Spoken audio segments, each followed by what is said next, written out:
Okay, hello and good evening, one and all. Recording in progress. It is 7 o'clock on Tuesday, August 27th, 2024. The council is back after its summer recess. So once again, I will say to my colleagues, welcome back, and to staff, welcome back. We are anxious looking forward on finishing up our business for the year, and we are so happy to see that so many people are here with us tonight. So with that, let's go ahead and get started. First item of business, Madam City Clerk, if you would please establish a quorum. Councilmember Flagger. Here. Councilmember Liang. Here. Councilmember Meadows. Here. Vice Mayor Daley. Here. Mayor Weinberg. Here. We have a quorum. Thank you very much. I would now like to ask all of those, if you are able, to please stand and join me in the Pledge of Allegiance. I pledge allegiance to the flag of the United States of America and to the republic for which it stands, one nation, under God, indivisible, with liberty and justice for all.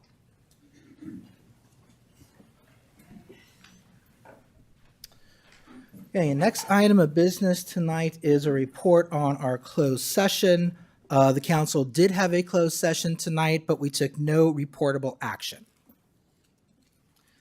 Let's go ahead and move on to changes in the order of the agenda.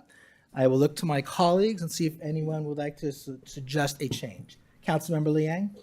I would like to request that Agenda 10 be continued to a study session item because the staff report states that we will be discussing parking restrictions and other options for parking control measures. I believe we need to have a holistic approach. I believe that that was our intent, to better understand some of the other parking options, but I didn't see it in my packet. So I have some in mind, but feel that it would be beneficial if we all had additional understanding of other options that are worth considering.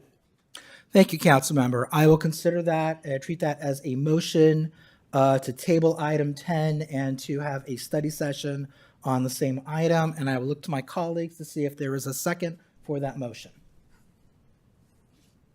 Okay, seeing none, the motion fails.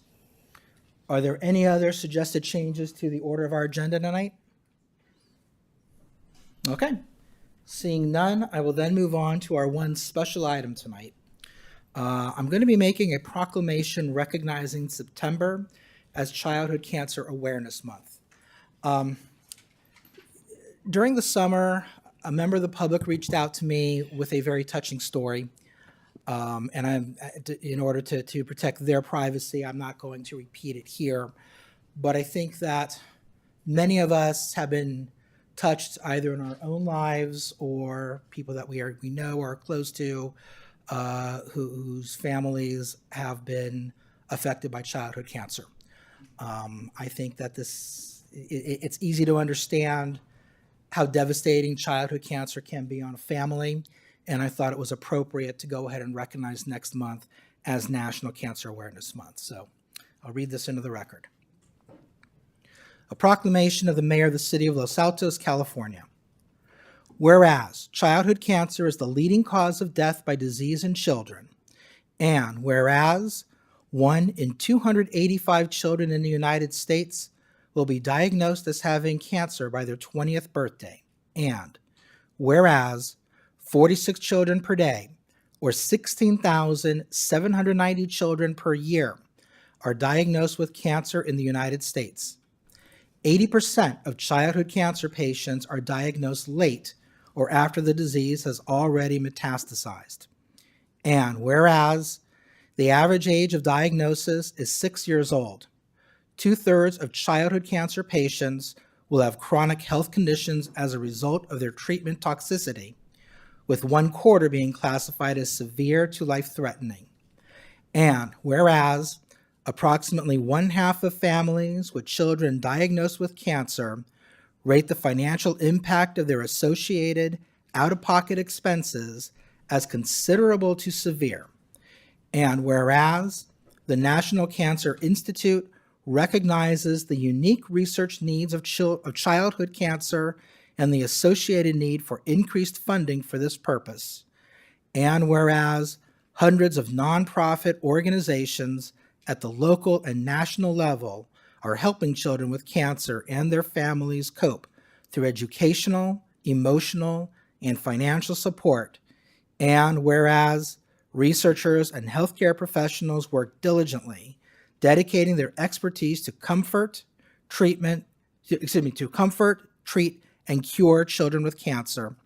And whereas too many children and their families are affected by this deadly disease, and more must be done to raise awareness and find a cure.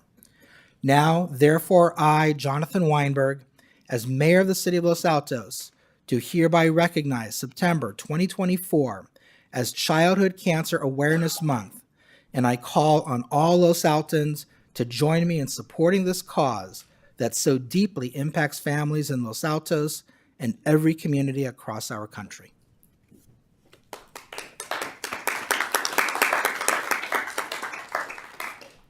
Thank you. Our next item of business are public comments for items that are not on our agenda. Madam City Clerk, do we have any speaker cards? Yes, we have 7 currently. I don't know if any more are out there. Okay, is there anyone who would like to speak on a matter not on the agenda but has not submitted a speaker's card? Okay. Okay, then let's give 3 minutes to each speaker, please. And I don't the city clerk will call the speakers. Yes, the first speaker is Paul. Paul? Are you Paul? Okay, first speaker. Okay. It's a mouthful.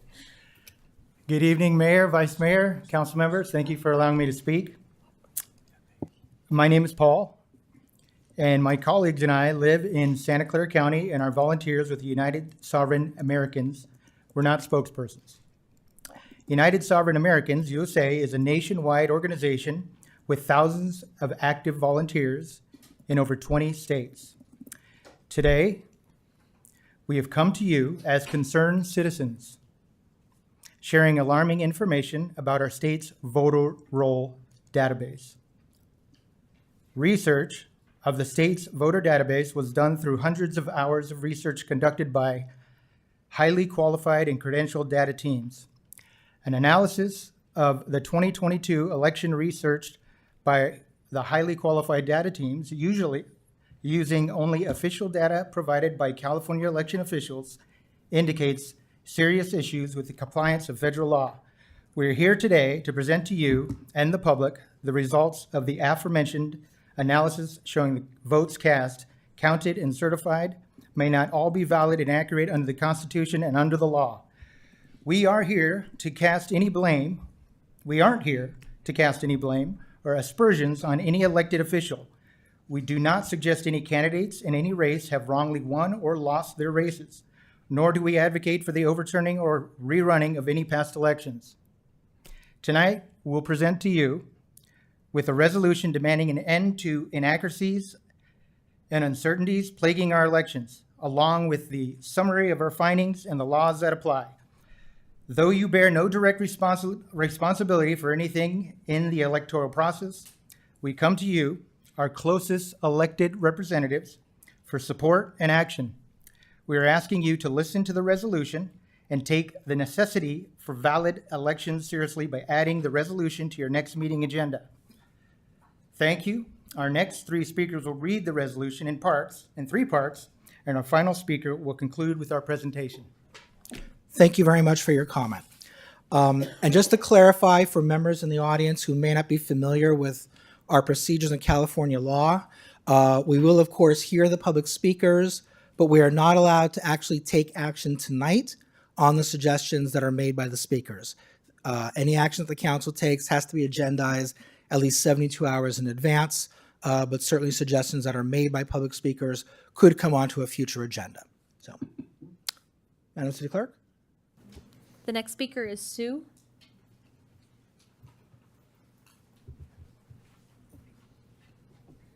Good evening. My name is Sue Bazzini, and I'm here to read into the record the first portion of the USA Resolution. Resolution for a legally valid 2024 general election. Whereas it is a recognized civil right in the United States for every citizen to have free and fair elections. Whereas it is the duty of our election officials to guarantee our elections are accurate and free from distortion or manipulation. Whereas our constitutional system of representative government only works when the following four tenets of an election are upheld. Number one, the voter rolls must be accurate, per the National Voter Registration Act, 1993. Number two, votes counted must be from eligible voters, U.S. Constitution, 14th Amendment, Section 2. Number three, the number of votes counted must equal the number of voters who voted. And number four, there can be no more than 1 in 125,000 ballots in error by the voting system. Help America Vote Act, 2002. Whereas the analysis of the California 2022 general election has uncovered evidence of massive inaccuracies that appear to violate both federal and state laws, including 5,886,198 ineligible or uncertain registration violations found within the California State Voter Roll database. 2,776,939 votes cast by ineligible or uncertain registrations. 123,785 more votes counted than voters who voted. No one knows who cast them. And 2,776,849 apparent voting violations in excess of the legal standard of system accuracy for a valid federal election. Maximum allowable system errors for the 2022 general election was 90. Certification as defined by law is an attestation of accuracy and compliance. The certification of the 2022 election appears to have been fraudulent and illegal. Thank you. Thank you. The next speaker is Jean.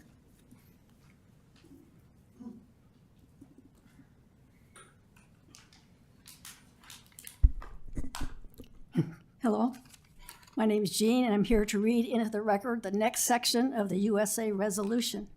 Whereas these findings trample legal accuracy requirements of the voting system during a federal election. Whereas the intent of the voters must be known factually before certification can be lawfully conducted. Whereas the 2022 general election appears to have been invalid, depriving us of the guaranteed protection of our natural rights under a government duly and provably chosen by us, the American people, resulting in incalculable damage to our families, our way of life, and the fabric of these United States. Therefore, we call upon our representatives to provide relief to the people and the assurance of domestic tranquility by joining us in demanding a valid 2024 general election that upholds these existing laws and equitable principles of law. 1, proof of citizenship, identity, and eligibility required to register and vote, not anonymous attestation. 2, voter rolls certified accurate and available for public review and challenge 30 days before the start of early voting. Voters added after that date must bring proof of citizenship, identity, and address in person to a qualified official at each polling place. 3, hand-marked secure ballots similar to currency. Where imaging technology is used for tabulation, the security features must be verifiable in the ballot image. 4, systems, machines, security measures, infrastructure, and conduct are required to be compliant with federal law for fraud prevention regarding risk assessment, certification, testing, and implementation. 5, adjudication must be signed off by party, candidate, and trained citizen witness after being given full and effective observation rights. Candidates and trained citizens must be allowed immediate access to ballots, ballot images, and cast vote records. Thank you. Thank you. The next speaker is Alicia. Good evening. My name is Alicia Schoolcraft, and I'm here to read into the record the last section of the USA resolution. Number 6, ballots regardless of entry source, election operations and systems must maintain end-to-end chain of custody from voter to vote count to final canvass, including auditability and witness transfer with paper records. Number 7, a National Institute of Standards and Technology compliant, randomized, statistically valid end-to-end audit. with a 95% confidence level of all elections pursuant to the 14th Amendment, Section 2, must be performed. These audits are to be conducted by qualified, insured, and bonded security, forensics, or financial auditors, not personnel from within the election system. Reconciliation will include the vote count, real physical ballots, adjudication, cast vote records, ballot count, qualified voter count, custody transfer, and all other paper and electronic election systems, including logs. Number 8, if the total of unique variances above is more than 10% of the margin of victory, a new election must be held in the state for those candidates affected, unless the issues can be provably corrected by a manual hand recount and a full review of records. Number 9, waiver of requirements is not allowed. Only end-to-end system compliance from registration through certification can guarantee the intent of the people is accurately recorded. Be it resolved that the Los Altos City Council members stand in support with the concerns and remedies presented here. We implore the Santa Clara County Board of Supervisors, California Legislature, federal legislatures, law enforcement, federal and state prosecutors, judges, and both California Secretary of State and county registrars of voters to cooperate and fulfill these firm requests of the people. Thank you. Thank you. The next speaker is Eric Matthews.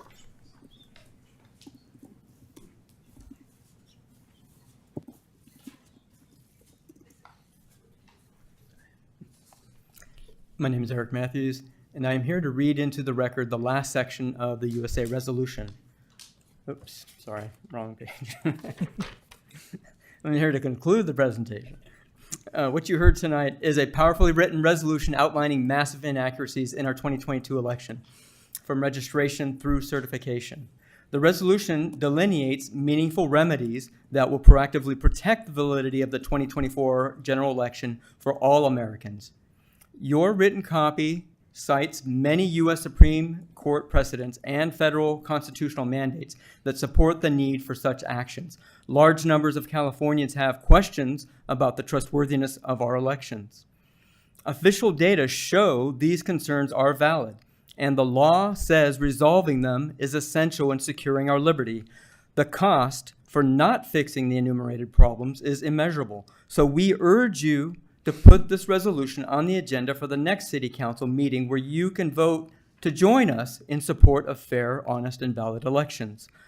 The United Sovereign Americans website showcases our initiatives nationwide and features some extremely informative election videos.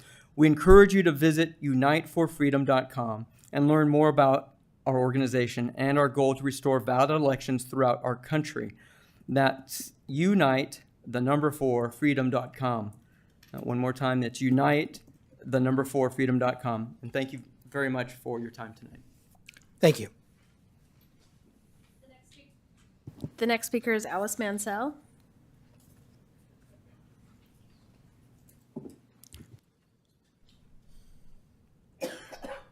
Good evening, Ms. Mansell. Good evening. I won't take up my whole time. Very briefly, I already submitted to you a written comment, made it into your packet deadline. It is several pages of text and a lot of attachments. The attachments are public records from City of Los Altos, and at least one from the state, which you may not have seen yet. I urge you to read very closely my letter and read and study very closely all the attachments. And please also consider my request in the letter that this city begin its first ever HIE historic full survey of our historic orchard, because right now we've got over $6.3 million worth of encroachment of building projects going on right now in the orchard. And the biggest ones have not had any public review of their plans, not even before you, just budget authorizations. So thank you very much and have a good evening. Thank you. The next speaker is Roberta Phillips.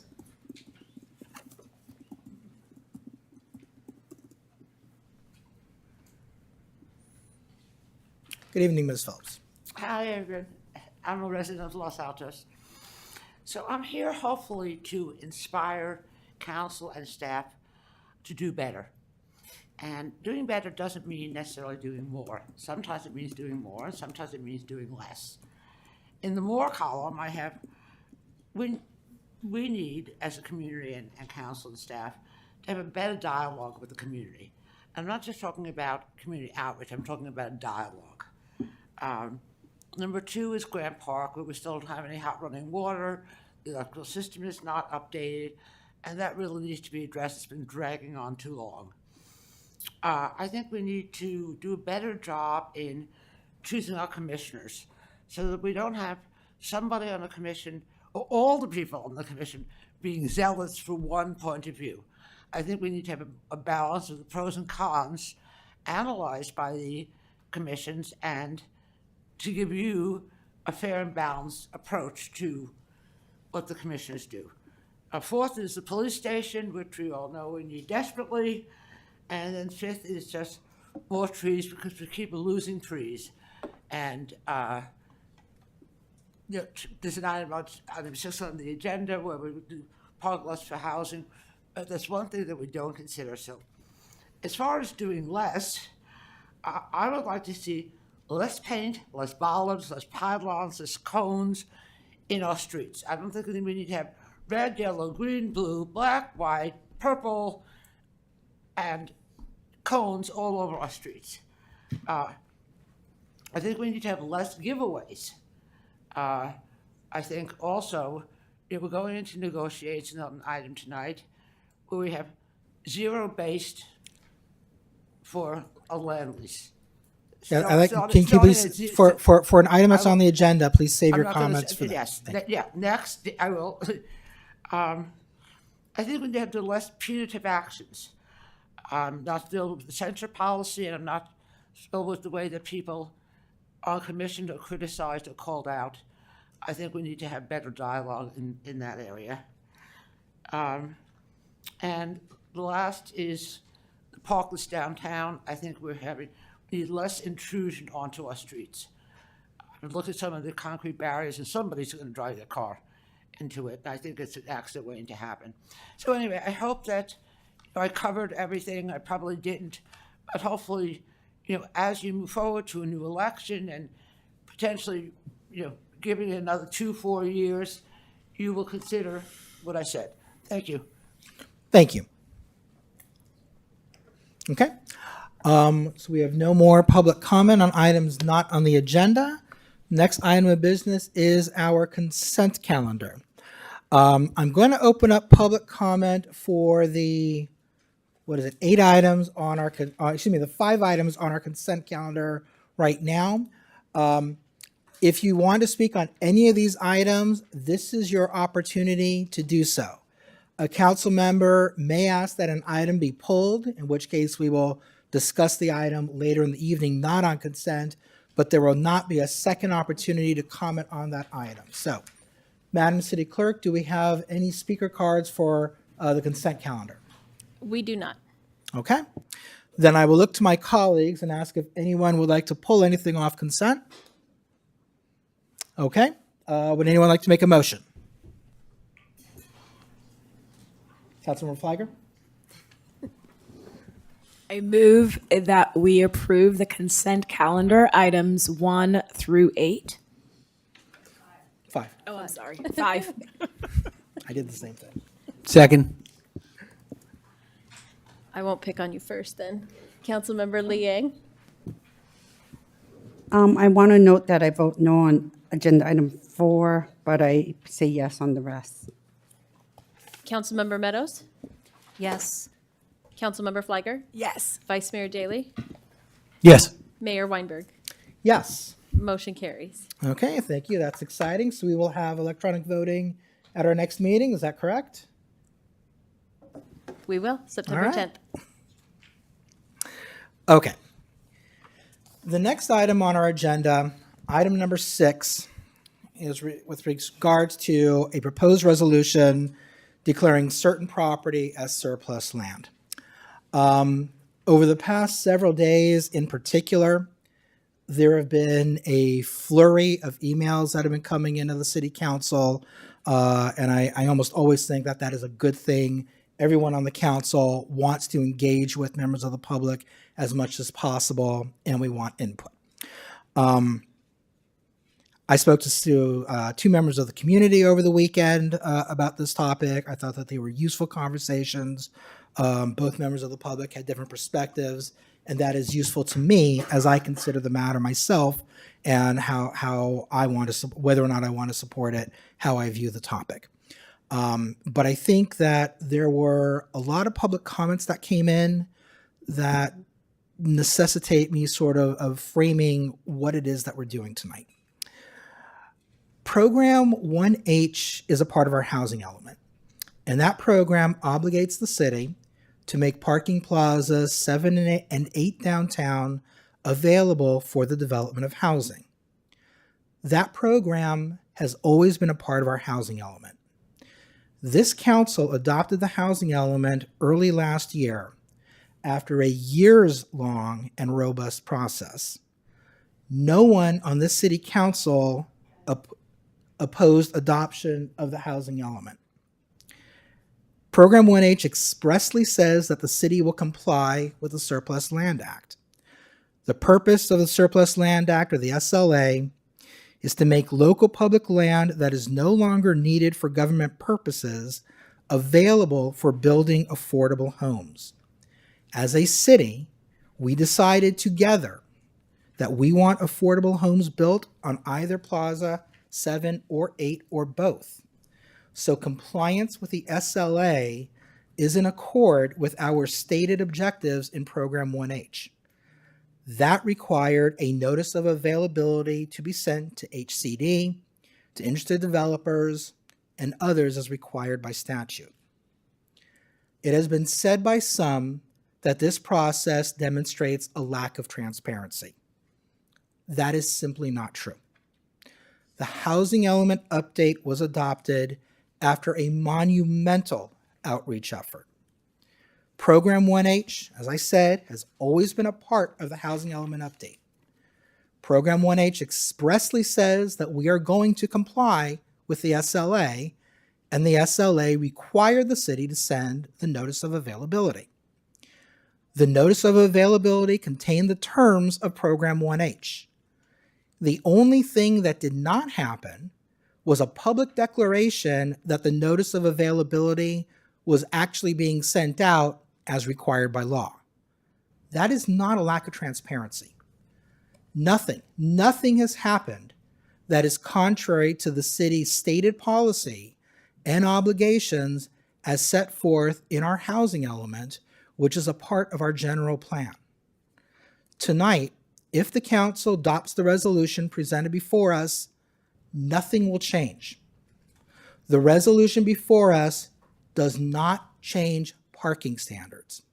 For those who are concerned about parking standards, I would ask you to actually look at the notice of availability. At the bottom of the first page of that document, it says, and I am quoting, "The city required parking criteria for the 2 surplus properties is as follows." First bullet point: replacement of existing parking spaces up to approximately 226 parking stalls among the 2 surplus properties identified in this notice of availability for potential development. And the second bullet point says adequate parking to serve the residential and any other uses included in the proposal. The city is not entering into a contract with a developer tonight. The city is not surrendering any of its rights. There is no project before the city council. All we are doing is following the legally mandated process that the SLA requires of us, which we said we were going to do in Program 1H when it was adopted in January of last year. The item that is on our agenda tonight is entirely in accord with Program 1H of our housing element. So with that, I am going to turn this over to the staff.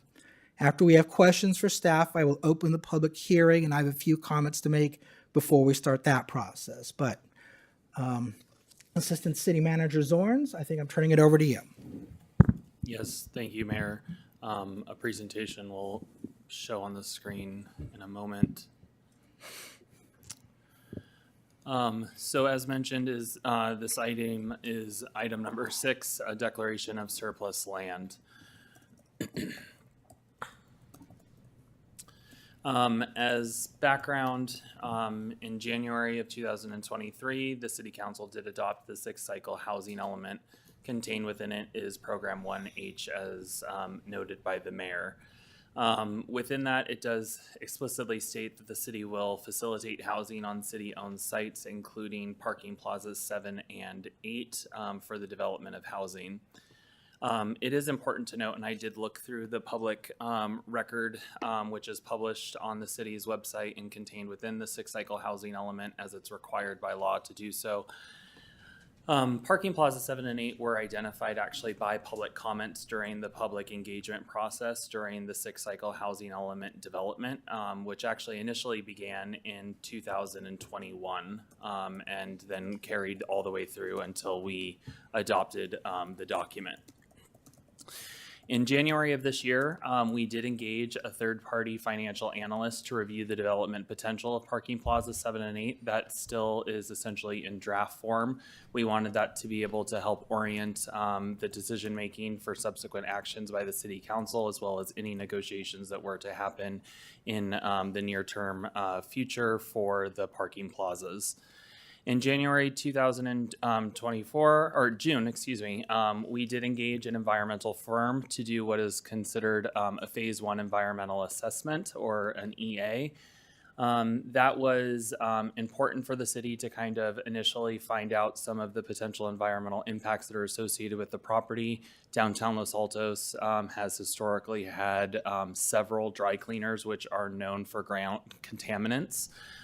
So we did need to look into that to be able to make sure that we didn't have any unexpected consequences of development that occurs on the sites. July, we then did release the notice of availability for Parking Plaza 7 and 8.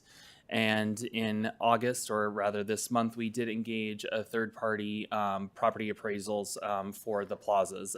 That will be done by a third-party independent consultant in order to provide us those findings. As previously mentioned by the mayor and as shown on the screen, is that Program 1H of the housing element does explicitly call out a public-private partnership for consideration and the development of housing during the planning period, which is 8 years, which started on January in 2023. And this was originally included in the first draft that was made public and was also sent to HCD in August of 2022. So this program has lived in the first published administrative draft that was reviewed by the state, as well as was for public consumption. Graphically shown on this screen, as well as what was included in the council Q&A for this evening's meeting, is just a graphic depiction of where Plazas 7 and 8 are located within the downtown. These are plazas that are bound by 1st Street all the way up to 3rd Street and just behind State Street. So essentially the long linear parking facilities that are directly in front of the existing Safeway in downtown. This is an additional aerial image of the existing Plaza 7, and the total parking, as previously noted in both the notice of availability as well as the staff report, does identify that there are 226 parking stalls situated between the two plazas, just adjacent to each other. Each parcel, or plaza rather, are approximately 1 acre sites independent. To jump into the Surplus Land Act and what actually necessitates us here, and to cover it for the public's purposes, since there were significant questions today surrounding this item. The Surplus Land Act does aim to make local public land that is no longer needed, and the key purpose is for government purposes, available for the building of affordable homes. Local agencies, which includes the city, we must send notices to verified and identified developers that are maintained on a statewide database. And we also must send that NOA to HCD, to other public agencies such as the county, and then the developers who are maintained on that list. Prior to agreeing to any terms to dispose of surplus property, the city must send the description of notices of availability directly to HCD, any of the negotiations that we've conducted, in addition to a copy of any restrictions recorded against the property. So essentially, the state is maintaining compliance with this, as the SLA is very prescriptive. To continue on, as a lot of folks have written in or made comment about the parcels not being surplus land, is as defined per the government code, is surplus land means land owned in simple fee for which a local agency's governing body takes formal action at a regular public meeting declaring land to be surplus and not necessary for local agency use. The key component to this definition is the agency use, which will segue to the next slide, which is the definition which is contained within the government code, which defines agency use shall include but is not limited to land that is being used or is planned to be used pursuant to a written plan adopted by local agencies or the governing board for agencies' work or operations. For all extents or purposes, the easiest way for us in Los Altos to look at this definition and how it does apply would be the Civic Center is an agency use, MSC, or our Municipal Service Center, where all of our public works and our maintenance crews are located. Those are defined agency uses. Anything else that's not a part of a formal adopted plan essentially is considered surplus land as it relates to a public agency. The City Development Services Department did consult directly with the California Department of Housing and Community Development, or HCD, regarding the status of parking plazas 7 and 8.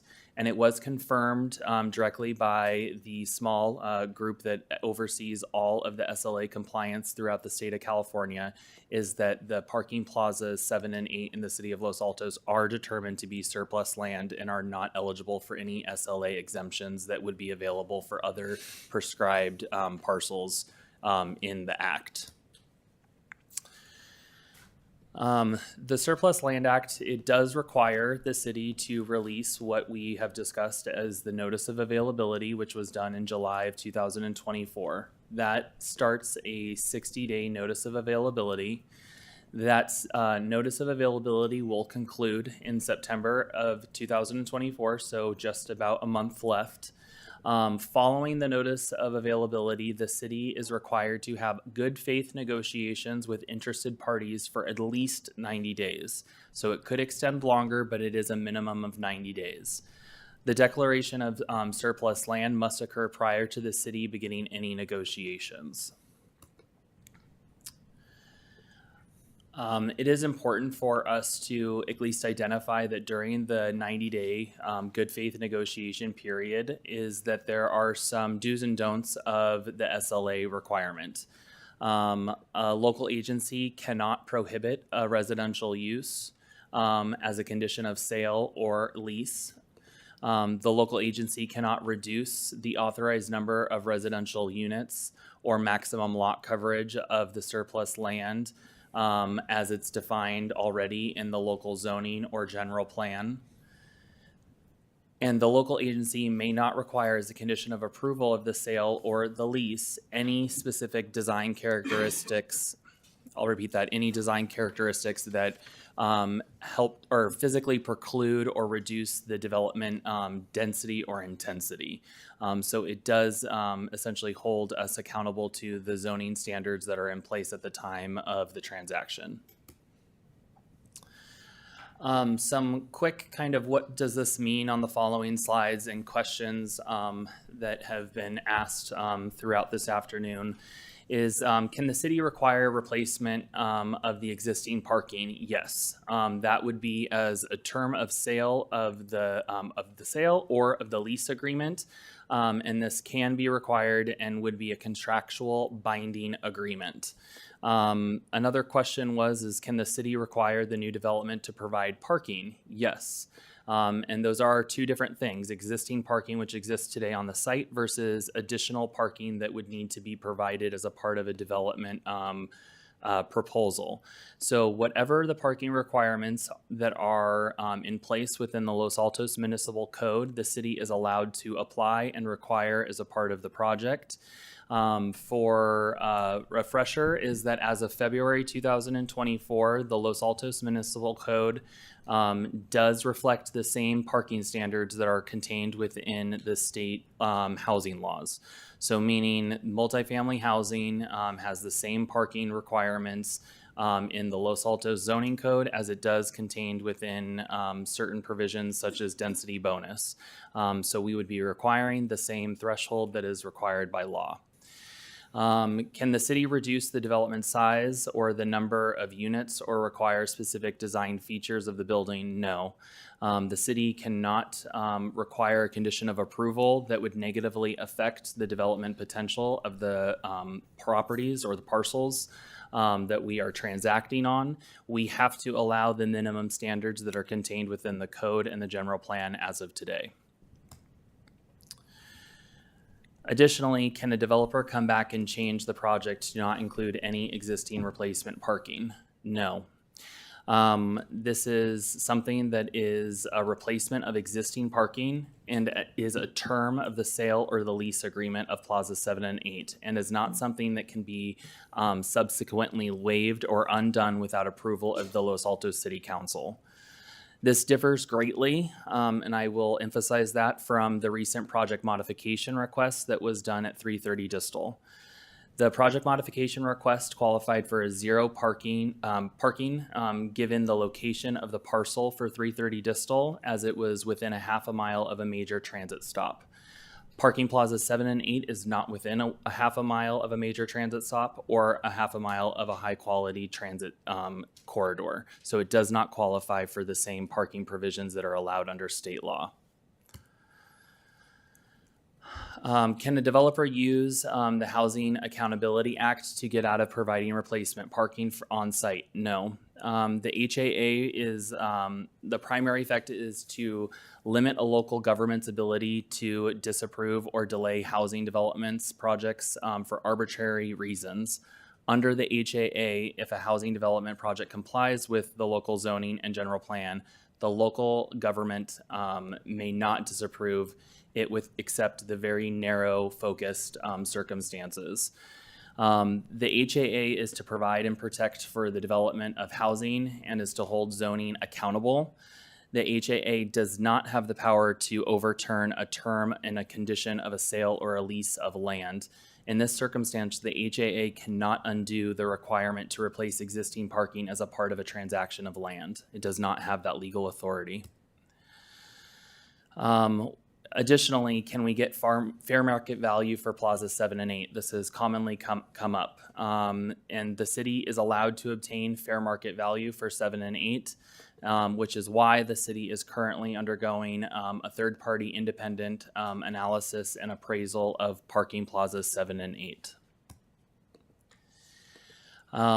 For the purposes of sharing of what is going on within the region, and I think a lot of folks actually probably just saw it. I thought the article was actually written about us, and then I read the rest of it. Menlo Park is currently doing the same process essentially that we are doing right now. That was in the Post just yesterday morning, where they have made actually 8 of their downtown parking lots, which currently house just under 600 parking stalls in their downtown area.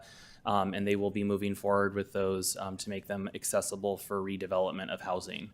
Palo Alto also started this process actually last year prior to their certification of their now certified housing element. They are making 12 parking lots in downtown Palo Alto available for the redevelopment and consolidation of housing. Sunnyvale has taken a different approach, and this is something that they have specifically provided dollars to the tune of almost $21 million in the last 2.5 years. Sunnyvale, in the last year, just purchased its second property, as well as in 2020 did another one, which was a gift from the city to an affordable housing developer, essentially to expedite the development of affordable housing within the city. So with that, I will be available for questions, but the recommendation is as contained within the staff report for the resolution that is attached to this item. Thank you very much, Mr. Assistant Manager. Vice Mayor. Director Zorns, with regard to parking, you've indicated that we have the right. So with regard to parking, Director Zorns, you've indicated we have the right under the statute to require replacement parking, but I want to clarify that the ability to require replacement parking does not mean that we will require replacement parking. If that's the choice of the city council, yes. Yes, exactly. Thank you.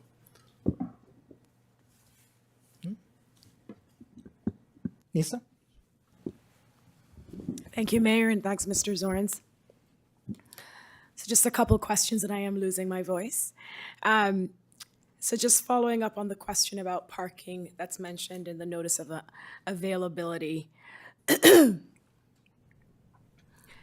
If there are other terms, so we were very specific about parking in the NOA, if there are other terms that as a city we want to negotiate as part of the process, are we precluded by not being specific about those terms in the NOA? Or to your point about as we go through the negotiating process, that's when we would negotiate other terms with the selected developer? That's correct. It's the latter of the two, so we are able to have the good faith negotiations. Obviously, I think if we were to say, oh, we have 200 parking stalls and we want you to replace it with 600 parking stalls, that's a little bit of a bait and switch in regards to them knowing what they're potentially expressing interest in. But I wouldn't see that the negotiation process would be derailed depending on what terms are amicably agreed upon. Again, it's supposed to be good faith negotiations where we're not throwing something to essentially force their hand to say we can't. And then the follow-up to that then is when you start that process, does it come back to council for direction on the types of elements we would want to see in the resulting project? It does, yes. Okay, thank you. On the agency use definition, does the use have to be 100% agency use? So you gave an example, and I know the definition says including but not limited to, but it doesn't really say, at least what I saw, that it has to be 100% government purposes. So I'm just curious whether or not the law or any case law interpreting this, and I guess I could look to the city attorney, if under agency use it requires 100% governmental purposes.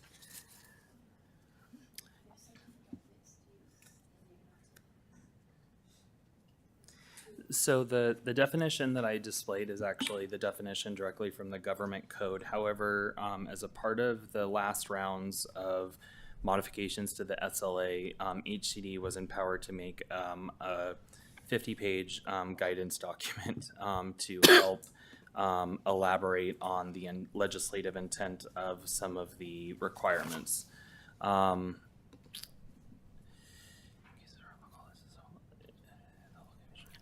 And Mr. Zorns, we can come back to that during the discussion if that helps. So there are components of it that is in the guidelines where it does express that if only a portion of the land is for the agency use and the other is not, the city or the local agency must comply with the SLA when disposing of the portion that is not in use.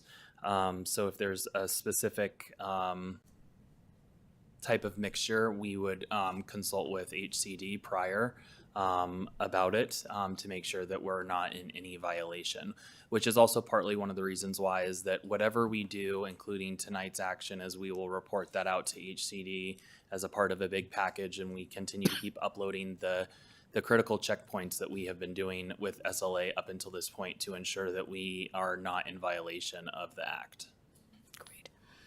And then I remember us going through the housing element update process, and we talked about using our downtown plazas for housing. There was a lot of focus and emphasis and support to use at least one of our parking plazas for 100% affordable housing. The way I read the notice of availability, it doesn't require that the project has to be 100% affordable housing. So this actually goes back to the negotiating process where if as a council, we want a developer that will actually do 100% affordable housing project, would we need to give you direction? How would that happen if based on the notice of availability currently, it gives a lot of flexibility on what the final project could be? If as a council, we actually want at least one plaza to be 100% affordable. So the notice of availability doesn't require us to transact both of the parcels to one individual and entity. The SLA in and of itself has essentially whoever provides the most affordable is kind of the priority ranking. Whoever provides the deepness of affordability with the most, they then go up the ladder even further. Get it. So it really kind of depends. I think what we see from the letters of interest and when we start engaging with the potential prospective transferees is to see actually where they're at with some of these. Some of them do throw their name in the hat so that they can at least be a part of the conversation. But then once they realize where they've spread their their projects and their abilities to do development elsewhere, then they kind of fall short, throughout the process. So it really does depend, and we very well could see where one of the plazas is explicitly a 100% affordable. The other one has a mixed income ratio. One of the big things that I think we have seen, and it's a way that affordable housing a lot of times is leveraged, is you have a mixed development where the mixed income development will build what they build on one site and then do the other site as a 100% affordable, because that's how they're able to get the projects going and started, and then they stack the funding sources. I've actually recently had a conversation with the county, the Office of Supportive Housing, about that specifically, is that if a developer proposes on one or both, that they could be a part of the equation to help stack that to actually get the maximum affordable unit return for the city. But based on how the notice is drafted, and I get that ideally, or it's possible we get there, but based on how the notice is drafted, it doesn't guarantee and it doesn't require that what we're looking for is solely a 100% affordable housing development on at least one plaza.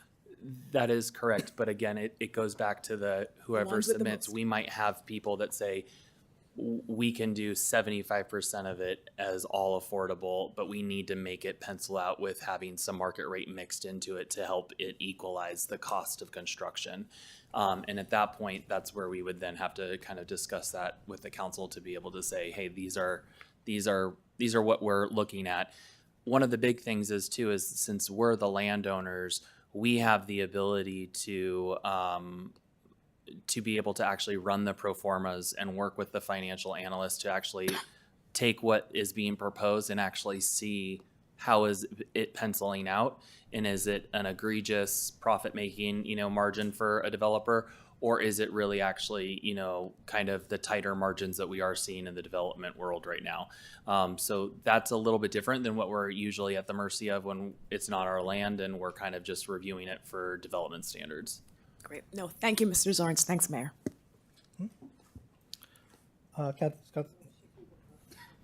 Councilmember Matos? Thank you, Mayor, and thank you, Assistant City Manager, for the report. So a couple questions. So we talk about sales versus lease, sales/lease, sales, so we refer to it in a number of different ways. So just to be clear, so we're looking at potentially selling a property or potentially leasing a property. And then, of course, there's two properties, but I'll get to that in a minute. And so can it be a matter of policy for the council as to whether we want to lease, unfavorable terms, of course, or sell? Or is that really a consideration of the overall negotiating package that we might hear from people who have an interest? So the council could express some type of a preference. However, this is going back to the end of last year when we did our financial modeling for our inclusionary housing ordinance. Is we already learned that rental development is really financially infeasible in the city of Los Altos. And truly, if you actually look at how ground leases work for the majority of what gets built in the Bay Area, is ground leases only actually work in relationship to rental developments. So it would be nice, it would be great. We do not have a very big supply of rental units in the city of Los Altos at all. We'll have one project come online in the next couple years, but that's really going to be kind of the one big one that we have in town. But it already is showing to be financially infeasible for a rental development, which then is what directly correlates to for sale or for lease. It is possible we could see what a developer is willing to do. We did try to incentivize it, which was discussed when we did the housing element, which is why we provided the zero cost land lease for the first 20 years to be able to provide that incentivization, to be able to hopefully get someone interested in a land lease. However, that's not a guarantee, and the SLA does allow for the option of sale or lease. Ultimately, we don't have to sell, but I do think that that would be probably something based on our financial understanding of real estate in Los Altos. Is I think we would be at an impasse. So I think having to be open to what we're offered and kind of building it backwards with the financial modeling will be able to help us understand exactly what potentially could be built and what are the actual costs that are going to be borne by a development. Thank you. That's helpful. So we also talk about 7 and or 8, and the NOA talks about both, 2 acres total. So 7 and 8 can be different different developers. They could presumably, I should be asking this as a question. So I'm assuming 7 could be one developer, 8 could be another, 1 could be rental, again, with all the caveats you just explained, 1 could be ownership. So, or they could all be viewed as a property. So any of those above combinations are possible. We haven't predetermined whether it's 7 and or 8 and what the configuration. Yep, that is correct. We have seen just from looking into what other jurisdictions have done, and there have been creative ways. I mean, for example, the one very specific one is that you have all the market rate in one portion of the development, and then they're able to stack and leverage the financing, the tax breaks, and then also the other dollars from other agencies in the one standalone building. And so it is a way to kind of create the stacking method, which actually helps the affordable project get built. So Okay, yeah, great. it could be any mixture of the type of development or one or the other when it comes to the parcels in and of itself as well. Okay, thank you. And then one more question, and you went through this pretty thoroughly in the presentation, but I think it's important for us to all understand, so I'm going to ask some questions that you've probably already answered. But so we talked about 2 kinds of parking. One is to replace existing parking, and another could be a requirement that new development usages would allow us to request. So that's the 2 kinds of parking. The one where we're talking about asking them in the NOA to replace existing parking, that is something you said that we're completely allowed to ask for, and we're it's not subject to things like the density bonus, how close a transit stop is, and all the rest of that. It's something that we can ask for, though, as the Vice Mayor alluded to, if we chose not to, that's also within our jurisdiction. But it's not at all sort of subject to the same rules that some of these other developments are. Yes, that's In the existing parking, yeah, right? that's correct. Okay, so then we go to the second class, which is the new use on those plazas may itself then require parking. And so those uses would actually then come with the usual standards for parking that we're used to. Is that correct? So density bonus, and if it's near transit. I'm sorry, Sally. Yeah. Ladies and gentlemen, I'd like to ask you please to silence your phones. It is very distracting. The way that the room is constructed, it's designed so that we can hear you as clearly as possible. That means that ambient noises, whispering, cell phones, we hear them very clearly up here. So please do silence your phones. If you need to take a phone call, would invite you to please go to the foyer or outside to take it. Thank you. I'm sorry, Sally. That's all right. So this, the new development usage parking is subject to the rules that we're kind of familiar with, and is really subject to being a concession or a waiver or something like that, and so is a little bit more fluid. But the other one, the existing parking, is within our jurisdiction and right to either ask or choose to waive, but not dependent on sort of state mandates of the type of use. Is that correct? That's correct. Okay. So I just wanted, I may not have actually clarified, I may have muddied what you said, but it helped me to actually be able to repeat it. So thank you. That's all, Mayor. Yeah. Thank you, Councilmember. Councilmember Liang. Thank you, and I want to tag on some of the questions you had because I'm still a little bit unclear. So the 226 parking stalls are existing for the two plazas combined, correct? That's correct. So, but then when we state, we can ask in your slide that says what this means. I think you have that slide. Could you bring that up again if at all possible?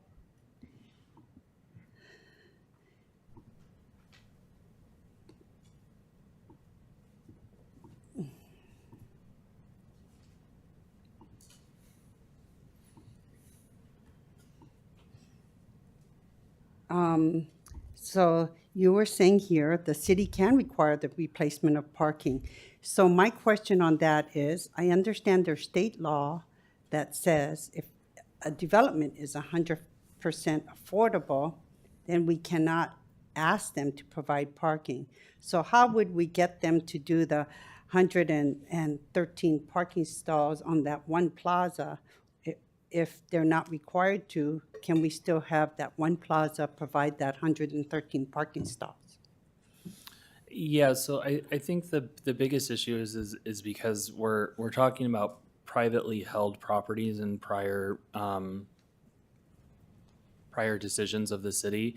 This is, and we've never discussed this type of kind of process in recent years where we hold the authority here in regards to what we can require and bind as a part of the contract and the sale or the lease agreement.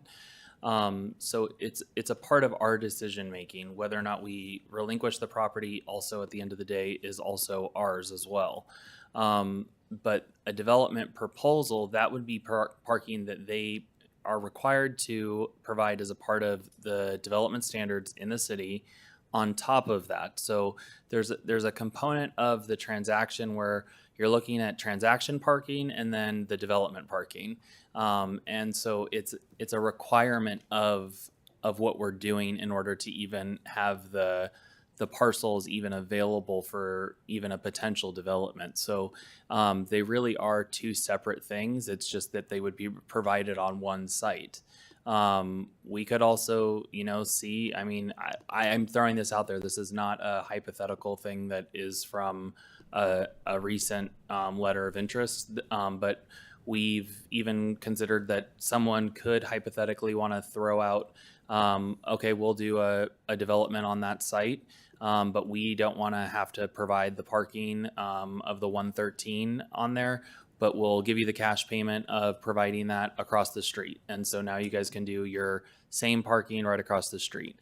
These are a lot of hypotheticals of tonight we're not making any of these decisions about what we're negotiating, about what we're determining. We also have not received the formal proposals for consideration essentially yet. We're just obtaining the letters of interest, and then we go through the negotiating process, which does not bind us to actually execute it. It's just the good faith negotiation to say, if someone provides a reasonable alternative to say, hey, we don't want to provide the parking on site, but we're willing to give you the payment of that parking so that you can build it across the street, that's a good faith negotiation where we should be amenable to be able to take that payment and go across the street and build it ourselves. So it really just depends on what we actually are proposed within the city as a part of this NOA process. I understand that, but I think that understanding what's going to happen is important to the public. So even though we're not making these decisions tonight, I think there are a lot of questions that the public has, and I think just as I have, I just like to better understand it so we can all move forward comfortably.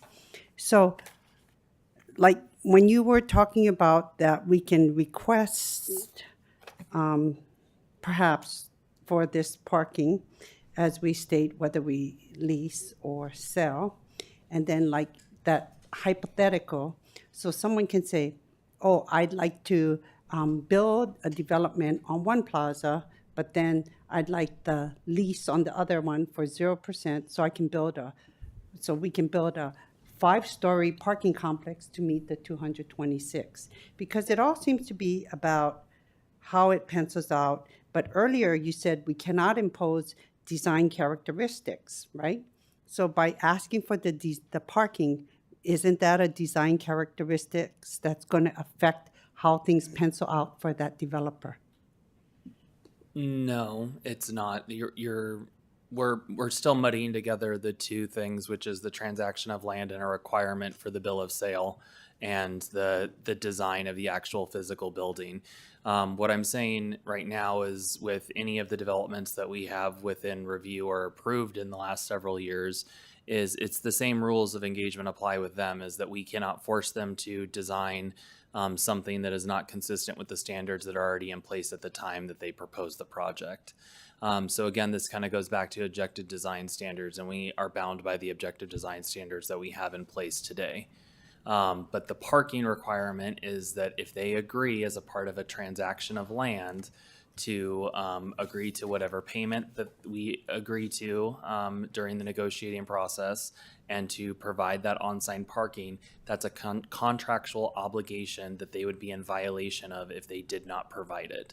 We also would not continue to process building permits if they were not providing the parking or the podium as a part of the overall design. We would know very early on if they were not doing that, and that would be an immediate red flag that they're breaching the contract.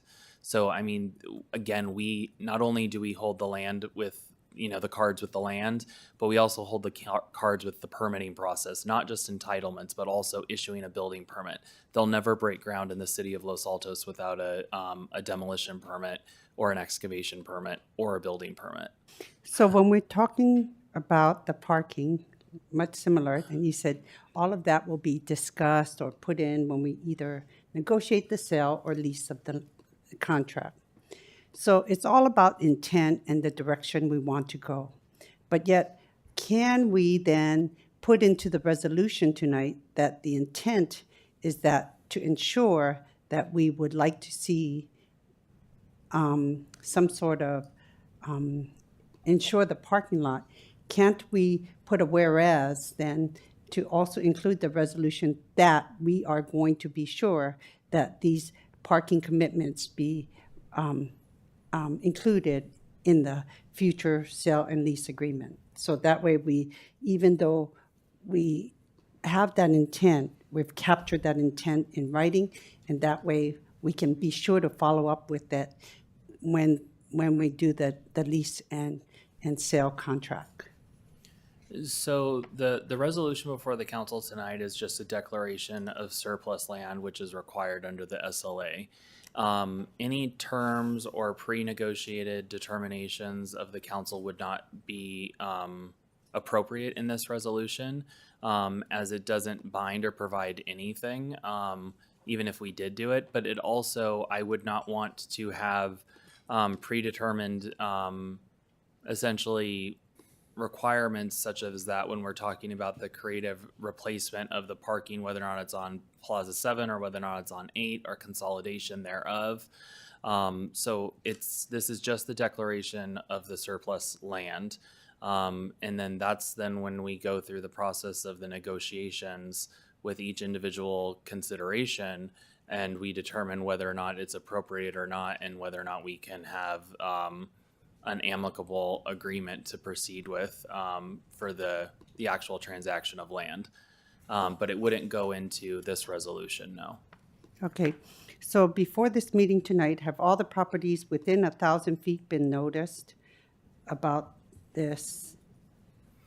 So, And if so, not just the tenants, right? It's just the property owners as well. so there's no public hearing notice notification for an action such as this by the council. It was included in the public notification process. The radius notification that you're referring to is when a private development application is being considered. We also don't do 1,000 foot radius. That was amended in Oh, yeah, that's right. 2023. Sorry. So we only do 300 even when it is a development application. So Okay. there would be a notification as a part of the process with an actual development that's put forth, but not a full action of the legislative body such as this now. Okay. Then the other thing is that there's a documents and history of the downtown parking plazas. Are there any legal issues or encumbrances based upon those agreements made from the 1950s No, there's not. regarding these parking plazas? No, so the parking plazas has been robustly discussed over the years. I've also consulted with the heirs that were the majority landowners, and neither of the individuals have been able to substantiate any of those prior claims of the parcels as well. We also have pulled title on this, and they have clean titles as well. So there is no deed restrictions or limitations on the parcels. I've also researched our general plan and our zoning code, which also are sometimes areas in which things are put into, similarly to the Civic Center, which was done in the last several years to put a restriction on the sale or lease of this property, and that was not done on those parcels either. So it's a fair transaction as we're allowed to do as a part of the SLA process. So another question is, this is the beginning of the process. And then when we look at those interested parties and they come back before us, when do we see those independent audits that show us the fair market value of these parking plazas? So we'll have the appraisal hopefully within the next month or so, prior to the conclusion of the NOA process. So we would know kind of where we're situated at a property value, and kind of know that to help lead our conversations with some of the interested parties moving forward. Okay. And then one more question. Even though the 1/8 said that earlier you also referenced about the lease being at a zero cost, we could also still agree upon a fair market value for the lease of those properties, because it says could be based on, but then it doesn't limit us to base it on zero cost for the lease, correct? Yeah, so the way that our housing element was to provide the first 20 years as a zero cost land lease, and then a commitment to provide an additional 35 for a total of 55 years. And so we would then be able to assess a potential fair market value for the residual 35 years. But most likely we would see an offer or a request for additional or greater than 55 years, since that's not really long enough to make it financially feasible. So the way you worded it just now to me, then you're saying that we have we have a commitment to do the first 20 years for zero cost, no matter what it is, even though it says could be, we're committed to do the first 20 years. If someone should lease it, it has to be at zero cost. Well, so the way that I'm looking at it right now is so that prior to the RFP issuance, the city will hire a third party to analyze what the minimum financially feasible affordable housing production could be. We hired the financial analyst to determine what the minimum financial feasibility could be, comma, based on a minimum of a 20-year and zero cost land lease and a commitment to provide a minimum of 55 years. So if we had an offering for someone interested in doing a land lease, is that we essentially have initially already offered that the first 20 years would be at a zero cost land lease. Okay. That's the way that it's written. And then, so I'm going to go, tag on to what Councilmember Flygar said. If we wanted to have in 100% affordable housing unit, then we could actually then state our intent and then put a rider into our resolution, correct? So that would be an irrevocable rider. So that way we can ensure that we get one plaza to be 100% affordable development. Much like what San Mateo County has done when they put riders in for agriculture, assurances on their property. Yes, that is a question. So can we include that as in? Well, one, I've never heard of a rider to a resolution. A rider is usually to a contract or something. Yeah, So but that, like our intent to, that when we And- do negotiate, that's the direction we would like to go. I think it's been explained, this is just a resolution to declare the property surplus and not to bind any So I future think- projects or I contracts. think the question is, can a rider be added to the resolution? I'd say no. Okay. Okay. Thank you. I think that the main thing is to help understand that even though we are declaring it surplus land, what our intent is as well going down the road. So I'd like to interject. Okay. The city council adopted the 6-cycle housing element, and I understand it's a very complex document. However, a general plan is the city and this council's legal governance for the city. It is adopted and it is only allowed to be amended 4 times within a calendar year at a maximum. The adopted 6-cycle housing element, which is one of the 7 pillars of a required legally valid general plan, explicitly states in Program 1H the following. The first RFP issuance, or in this case the NOA, we used it interchangeably in this document, issued by the city for housing on either parking plazas 7 or 8 will be affordable housing, and the city will commit to selecting the developer proposals that maximize the public benefit in creating additional affordable housing in downtown Los Altos. We have stated what the council member, and I think what all council members on the dais are interested in doing, which is providing the most affordable housing on the downtown parking lots that are there. I would caution the council as well as any jurisdiction within the Bay Area to guaranteeing a provided 100% affordable project when we know even just from just over a month ago how difficult that is for those projects to pencil out. And given that the bond measure was just pulled off the ballot, BAFTA is not moving forward for this cycle. And there are significant essentially lack of affordable housing development funds right now for brand new projects when there's already so many that have already been developed. So to say a 100% affordable is ambitious to say the least.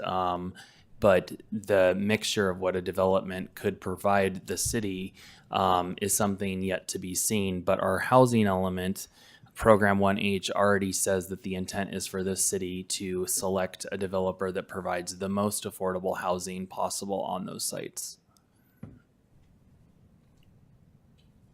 Got it. Thank you. Those are my questions. Thank you, Councilmember. Thank you to all my colleagues. I think that these are some very good questions tonight. They helped me, and I'm certain that they helped the audience as well. I only have one area of questioning for you, Mr. Assistant City Manager. During your presentation and in the answers to the questions from council members, it was explained that a developer could not essentially unilaterally change an obligation to develop parking under, I don't remember if it was the HAA or the density bonus law, because there is no transit corridor within half a mile of plazas 7 and 8. What happens if the VTA adds a bus route or something else happens along San Antonio or Foothill where suddenly there is a transit stop with a major transit stop or a major transit corridor within half a mile of the project before it begins? Will the developer at that time be able to change the terms with respect to parking? The terms of the sale and lease agreement, no. The potential development project proposal, potentially, for the actual development parking, but we're not talking about the development parking in this example. We're talking about the replacement parking of the existing stalls that are already in existence today. So again, it's two separate things, but I would also say is that we also said that we were going to approve this project in the 6th cycle housing element, which is before January of 2031. And the VTA and any multi-jurisdictional transportation authorities do not move expeditiously. So I think we would have this project approved prior to them getting a brand new transit line or increased ridership to be able to do so. I think the specific comment or question that has been raised by a community member to me recently was that we talked about doing a San Antonio study that, I mean, we've also seen El Camino Real supposed to be getting repaved to fill potholes. And none of that's really kind of expeditiously happening. And those are real needs of things today, as well as the last 2 years. And we've not really seen much movement. So I kind of want to at least give that as anecdotal evidence, is that I think the city would be moving more expeditiously on this and actually seeing traction on the redevelopment of these sites.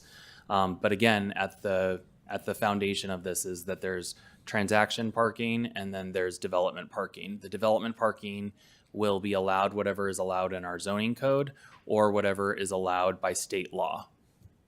Okay, thank you. I agree with the sentiment, but I still want to get clarity on the issue.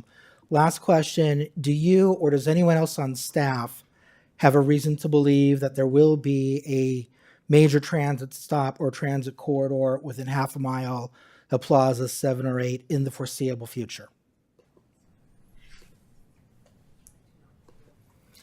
Looking to the Public Works Director, no, and neither do I. I have no reason to believe that with the VTA or MTC in any immediate capacity.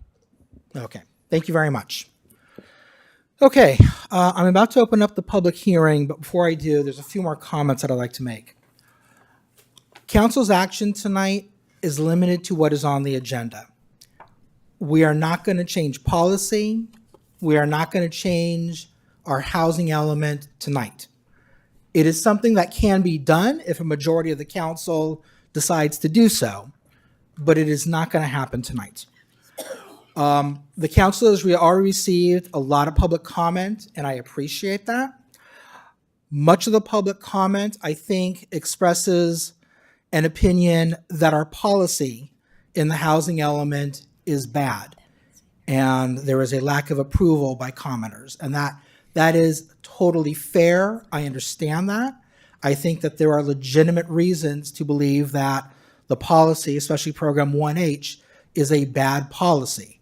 I don't find those arguments compelling myself, but those arguments can be made. Nevertheless, those arguments are not going to dictate what the council does tonight. Our agenda tonight allows us to do two things: to consider the resolution that is in front of us, to comply with the Surplus Land Act, and to find that the adoption of the resolution is categorically exempt from CEQA. Now, when I say exempt from CEQA, I'm not saying that tonight the council will decide that any development on plazas 7 or 8 themselves are exempt from CEQA. Simply the action of adopting a resolution tonight to comply with the Surplus Land Act, that action itself is exempt from CEQA. In the event that a development does move forward on plazas 7 and 8, absolutely, that project will comply with CEQA, and there may be other steps leading up to it that will also comply with CEQA. The last thing I want to say is some of the comments that the council has received have been not well thought through, in the sense of an accusation that the council is part of some federal plot.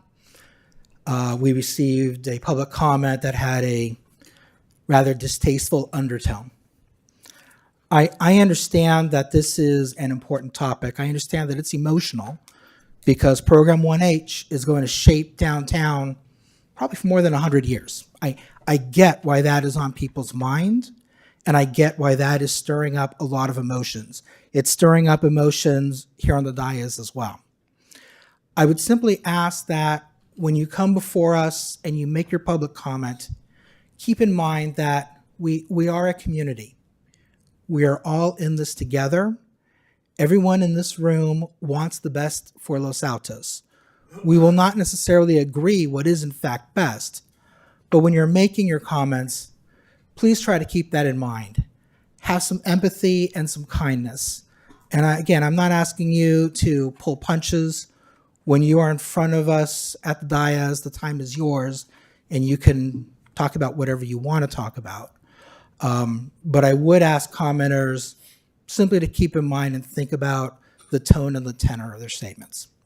So with that, I will open up the public comment, the public hearing. Madam City Clerk, how many comment cards do we have?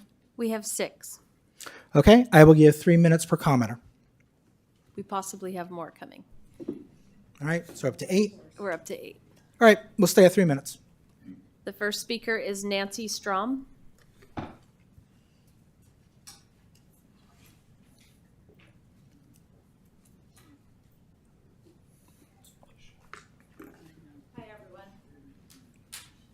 Thank you. I'm Nancy Strom, and I am a resident. I did email you guys today, and I think I used a term of crazy idea, but because it was really the first time that I've heard that the housing element is actually starting to move. It's starting to happen. And my information could be wrong. It could have started already.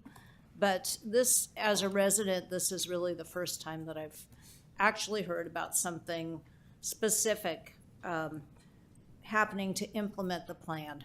And that makes me concerned that perhaps I'm not the only person in town who is still learning about the plan. There's obviously tons of issues, and I think what I would request is that if it's possible at this point to notify people, perhaps by putting signs around town or sending out postcards to kind of say, we're now implementing the housing element, and this is the expected timeline, then it might help us all to understand what's going on and be able to respond to it intelligently, as we would all want to do. And sitting here, I've learned a lot tonight, which is exciting.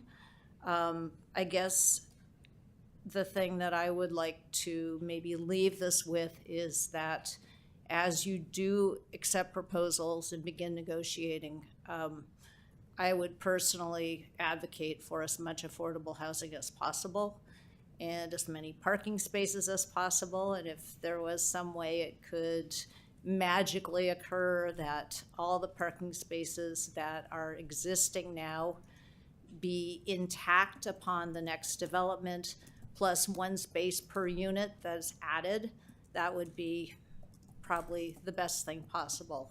So, we're giving away a very valuable resource, which is our land in this town of Los Altos. So I encourage you to work your hardest and maybe not worry so much about how much money is made in the sale, but really think about maximize the public good that is going to come out of this process. So thank you. Thank you very much. The next speaker is Roberta Phillips.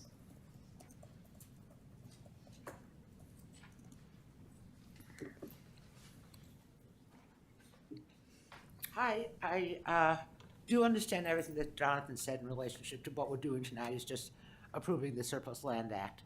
I think that, and Nick did bring up the appraisal of the land, which was not in the report, so I think it's important that you said that the council. Yeah, I'm sorry to interrupt you. Can we pause the timer? Can you move the microphone down? Yeah, when you turn to look away, you're not on the record on the YouTube record. Sure. So I was just going to say, I'm glad to see that we will have an appraisal of the land that will be forthcoming, and I hope that the public will be able to see that as well. And I think what we care about in this town is the 226 parking spaces. The residents here in Los Altos want to be able to go to the bank, we want to be able to go to Schwab, we want to go to the dry cleaners, we want to go, out for coffee and restaurants, and I think it's, do our banking. So I think that that's really important, because when Pete Daly was saying, he said, we don't necessarily have to force them to do 226 spots. Somebody could come in and say, I'll do 150 spots. And we may be forced to take that because that's the only option that we have. So I certainly hope that you guys will prioritize that, because I do think it's a priority for the business owners and the residents here who, look, downtown is a really, good gathering place for people and for us to do our personal business. So thank you, and I guess we'll just continue with the process and see how things turn out. Thank you. The next speaker is Alice Mansell.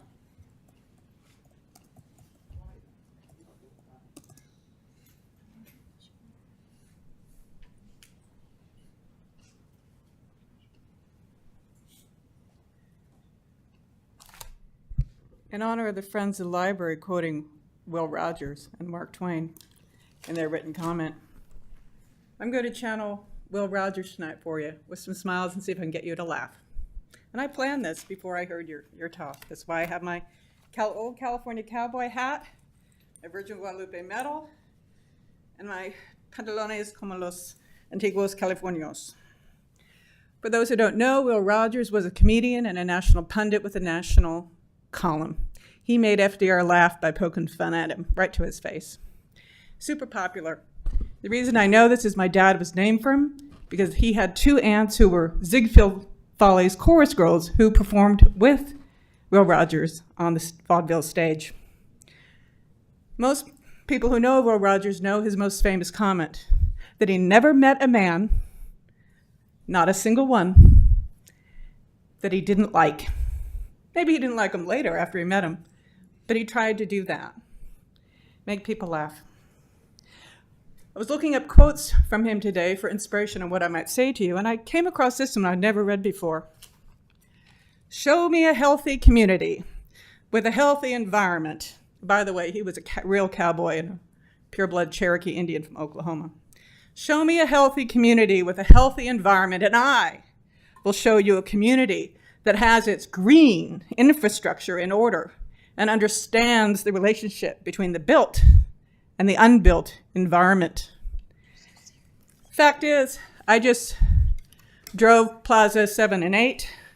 There are 54 trees, including a redwood and a big pine. Most of them were planted more than 50 years ago. I've got my white hair to prove it. I remember when those were little trees. They've survived that parking plaza with very little space to grow. 50 years. Isn't that a magic number for looking at historic resources? Isn't that perhaps an encumbrance or a restriction that made this notice of interest to developers a little premature?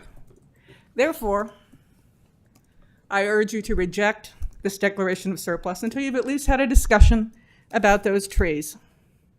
I hope you will, and that some and maybe a lot of them will survive, and that you'll also consider things like townhouses and other developments instead of just some big thing stack and pack on top of a parking podium. We're Los Altos. We can do a lot better. And as Will Rogers would say, about government people, I'll leave you to look up those quotes. Thank you very much. The next speaker is Ann Paulson.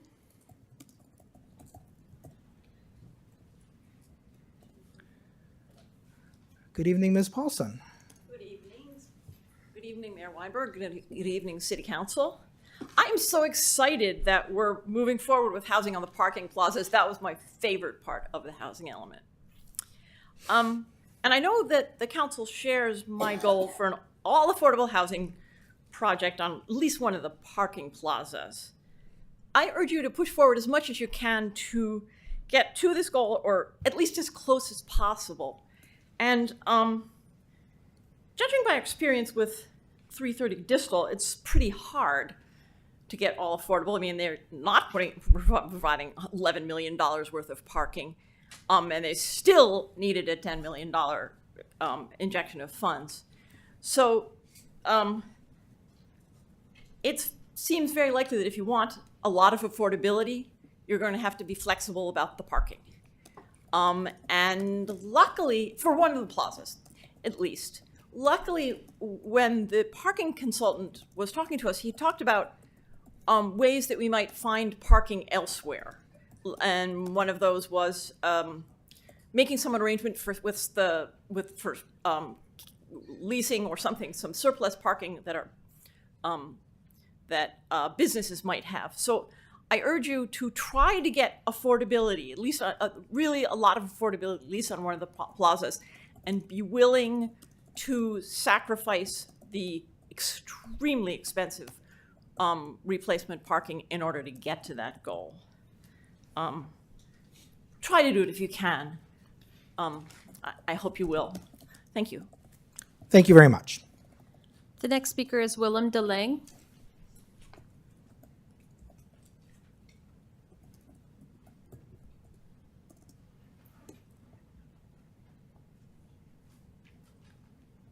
Thank you, Mayor and City Council.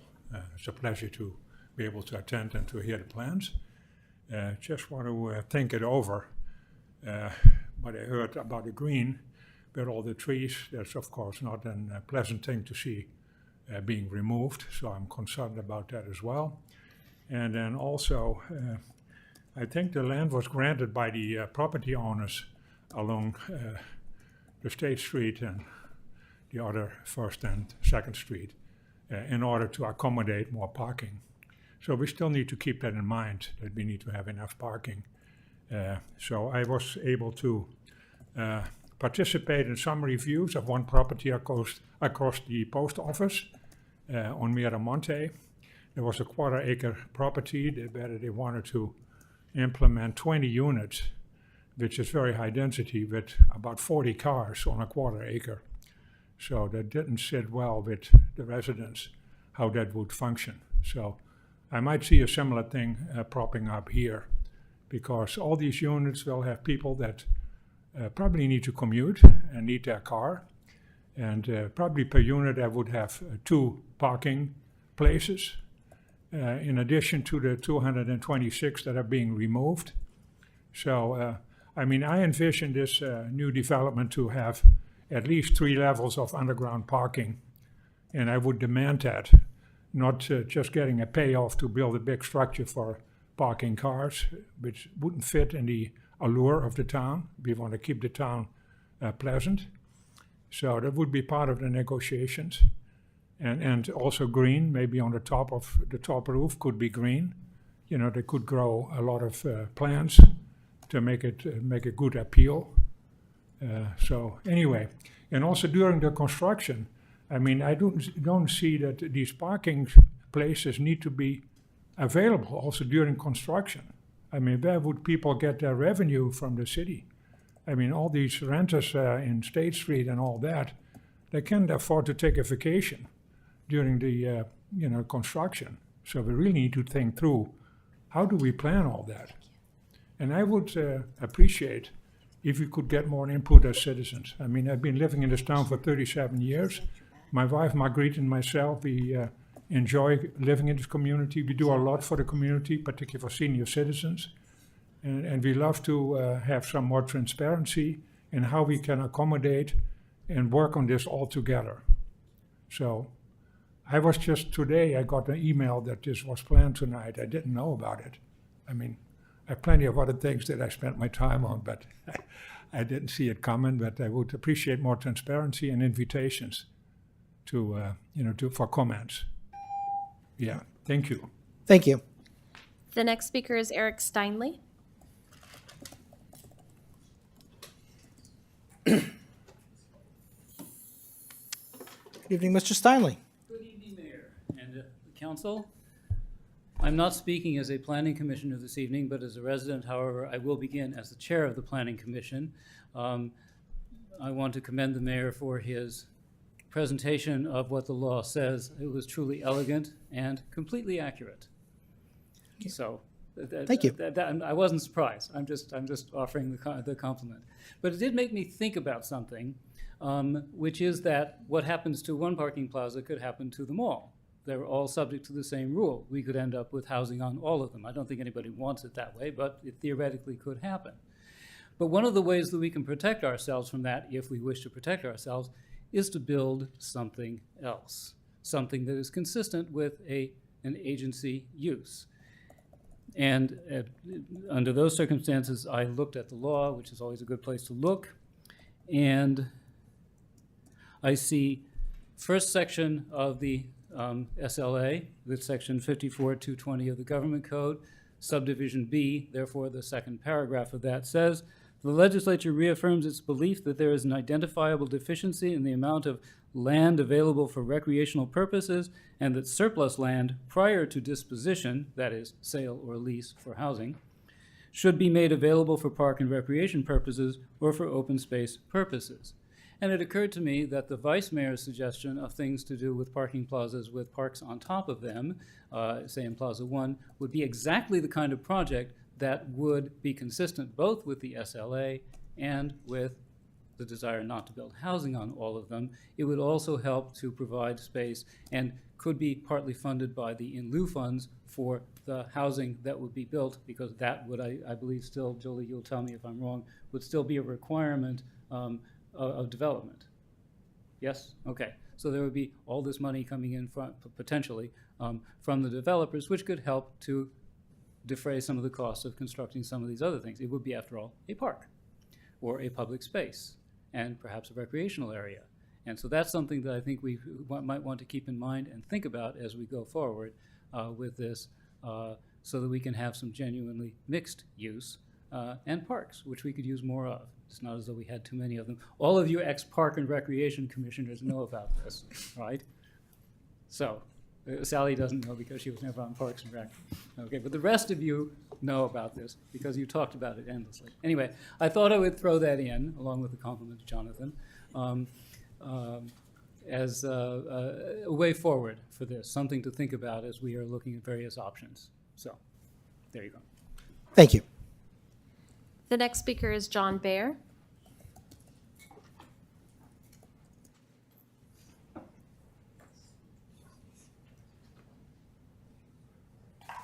So I wear many different hats in this community. One of them is president of the Friends of Los Altos. And we stand by the issues and concerns that were raised in the article that got published earlier today. And I apologize if any of you took offense with our direct approach. And I also apologize if people misinterpreted the 7-story reference, because it had nothing to do with the particulars of the parking plaza development. My hope is that the worst case scenario we outlined doesn't come to pass. And we're hopefully depending upon you to make sure that it doesn't happen. So Pete, the word today, there are 2 words, transparency and trust. Transparency. Let me give you an example. Not notifying the public about this when the letter was going to be sent raises questions about transparency. Talking about public-private partnerships, and I was on the Planning Commission for a decade, and I think I know what public-private partnerships are, but an outright sale or lease of land ain't it. So if there's confusion among the public, it's justified. And when there is lack of transparency, there becomes lack of trust. And that's not good for any of us. It's not good for you, it's not good for city staff, it's not good for the residents. So for me, it's very important we move towards transparency and we move towards trust. And part of trust is making sure that what people say is in fact what ultimately happens. And it's also about listening to the community and trying to address the valid concerns that come up in this discussion as well as other discussions, and not simply rejecting them out of hand. Nisa, I very much appreciate that you take that in spirit and in your actions. And you and I have had numerous conversations. We have agreed to disagree on some things, but when we talk about things, when I raise issues that you recognize as valid concerns, in your subsequent discussions and things you talk about in council, those come up as creative solutions designed to make our community a better place.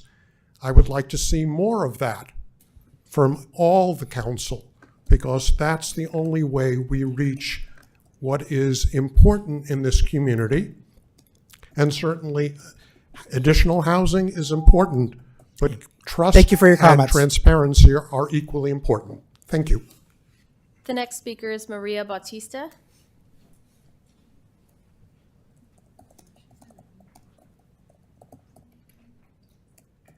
Good evening. I'm Maria Batista, and I just wanted to emphasize tonight that tonight you're being asked to declare public land surplus land. And I know we've talked a lot about other details, but we cannot forget that's what you're being asked to do.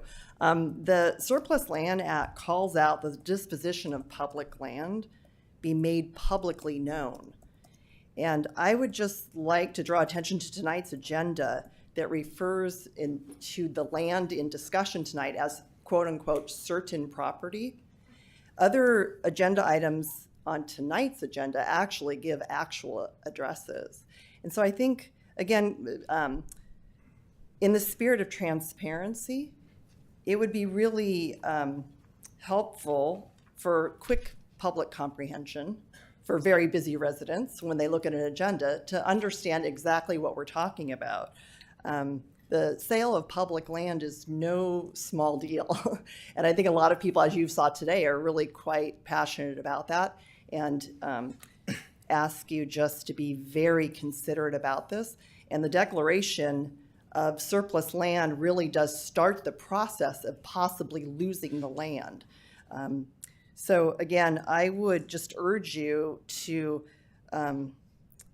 really revisit tonight's agenda item and consider pushing it to a future date when it's been spelled out on the agenda that what we're talking about is the disposition of plazas 7 and 8. So you can just be assured that you're getting the public response I think that this question warrants.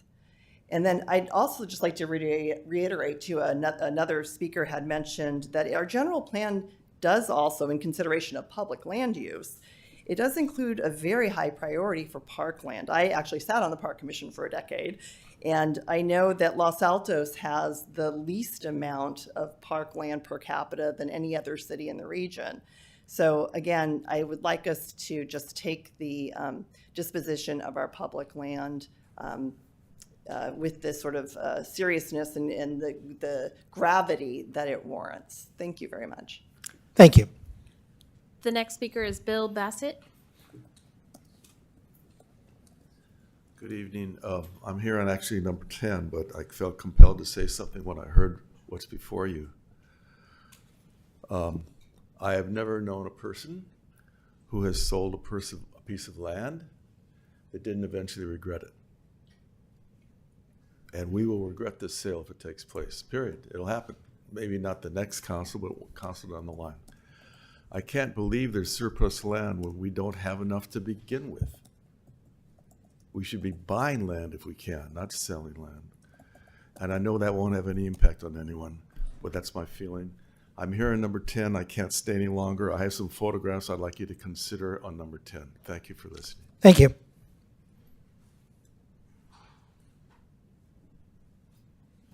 We have no other speakers.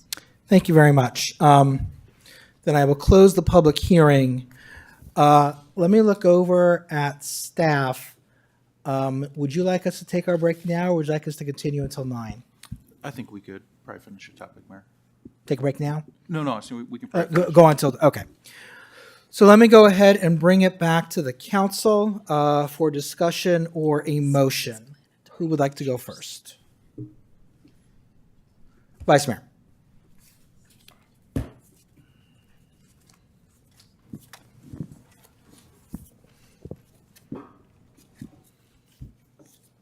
So I support the resolution mainly because it is a perfunctory step in a process that's already been well established and has been very public. But I also support it because I support using parking plaza 7 and 8 for as much affordable housing as possible. I will support giving preference to proposals that generate the most affordable housing. And as we've already heard from some of the people who are familiar with affordable housing and the challenges to get it financed and so forth, we may find ourselves having to prioritize maximum affordability versus parking, for example. That's kind of the trade-off. And I saw this coming, a couple of years ago when we started looking at the inventory for the housing element. And I'm really, really concerned about the vitality in downtown. It makes Los Altos a wonderful place to live or work or visit, and I want that to be an overriding philosophical priority for us. So that said, I fully expect to consider offers that don't replace the 220 odd parking places. We have 8 parking plazas.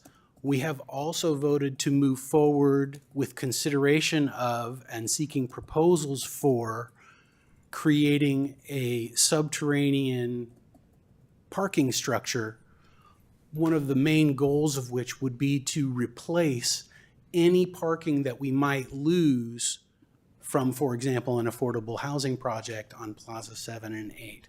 So what I'm really trying to say is that we need to think outside the box, right? As we face some of the intractable challenges that we deal with when governing. And thinking outside the box means if you're really, really concerned about the 220 parking places, please also consider that there are these other approaches to replacing those spots. I don't think any jurisdiction would ever, actively pursue something that's going to diminish tax revenue, for example. I think all of us on this dais would like to, without raising taxes, see sales tax revenue continue to climb because it means a healthy economy in Los Altos. Well, we can't have a healthy economy with good sales tax revenue if we don't have a place for visitors to park when they come downtown.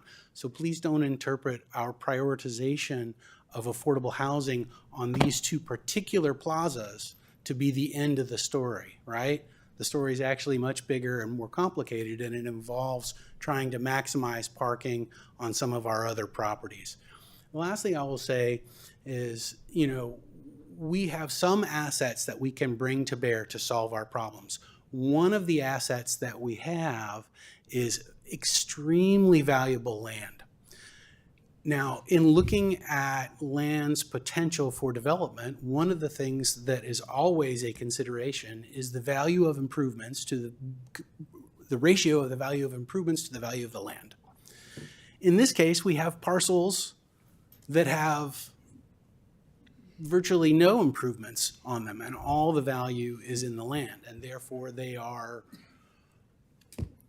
economically speaking, the most appropriate locations for development. So I just wanted to share the different ways that I'm thinking about this problem and kind of give you some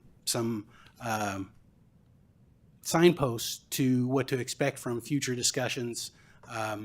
And I will also add that if anybody wants to talk face-to-face about this stuff, if you want to go for a walk in the parking plaza or sit down and have a cup of coffee and talk about other ways to ensure the vitality and enjoyment of our community, I'm available and happy to do that, and generally make a habit of having coffee with residents some weeks I drink too much coffee, let's put it that way. I switch to decaf at about 10 o'clock in the morning sometimes because I drink a lot of coffee so that I can have these conversations.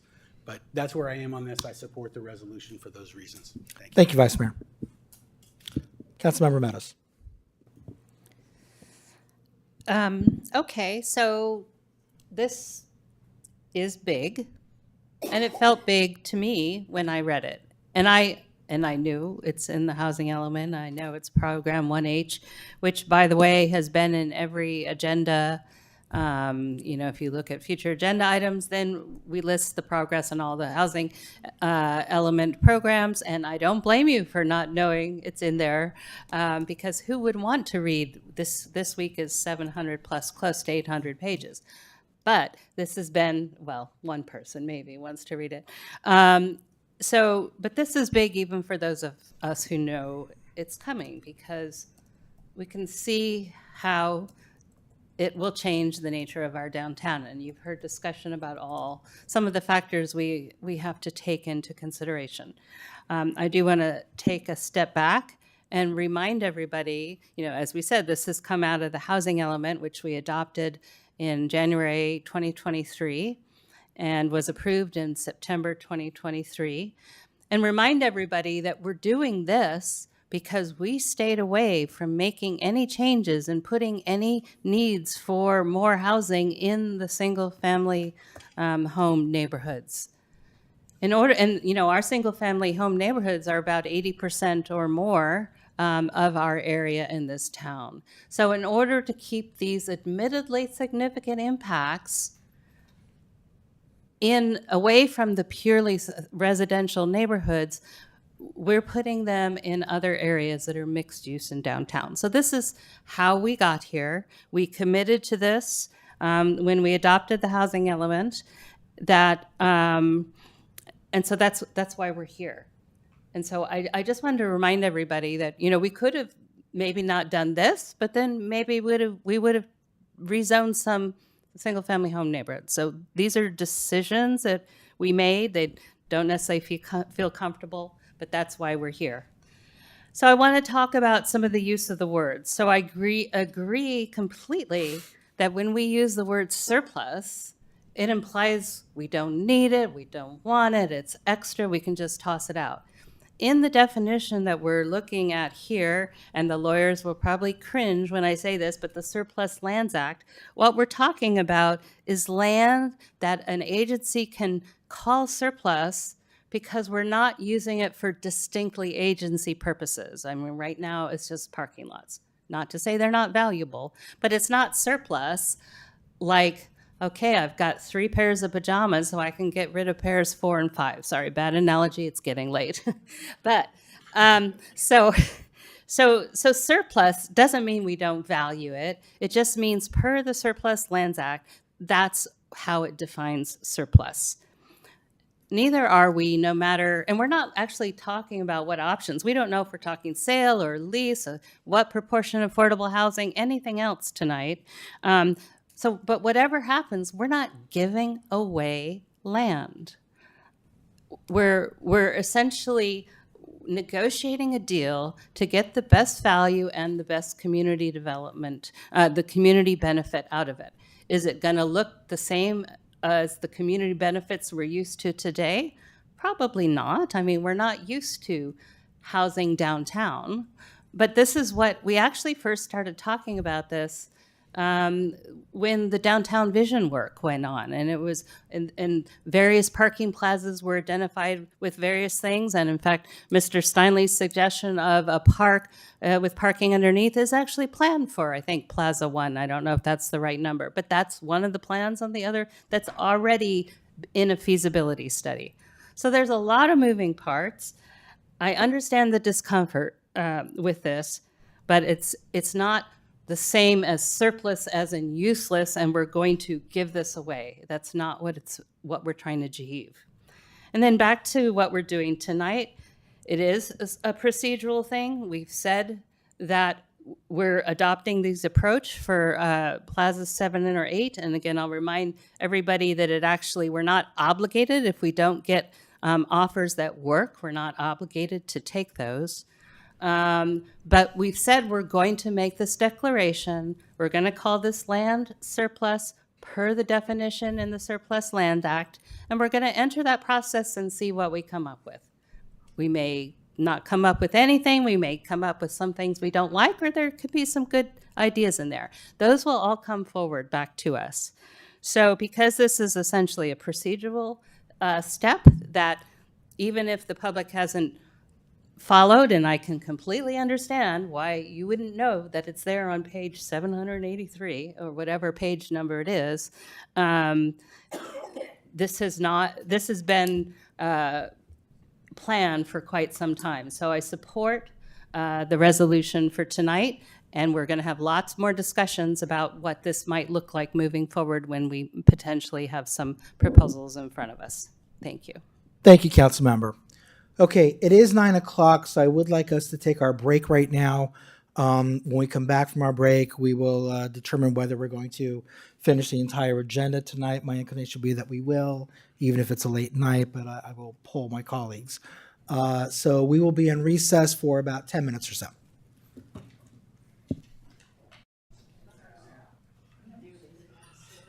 Recording stopped.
any concerns from your perspective?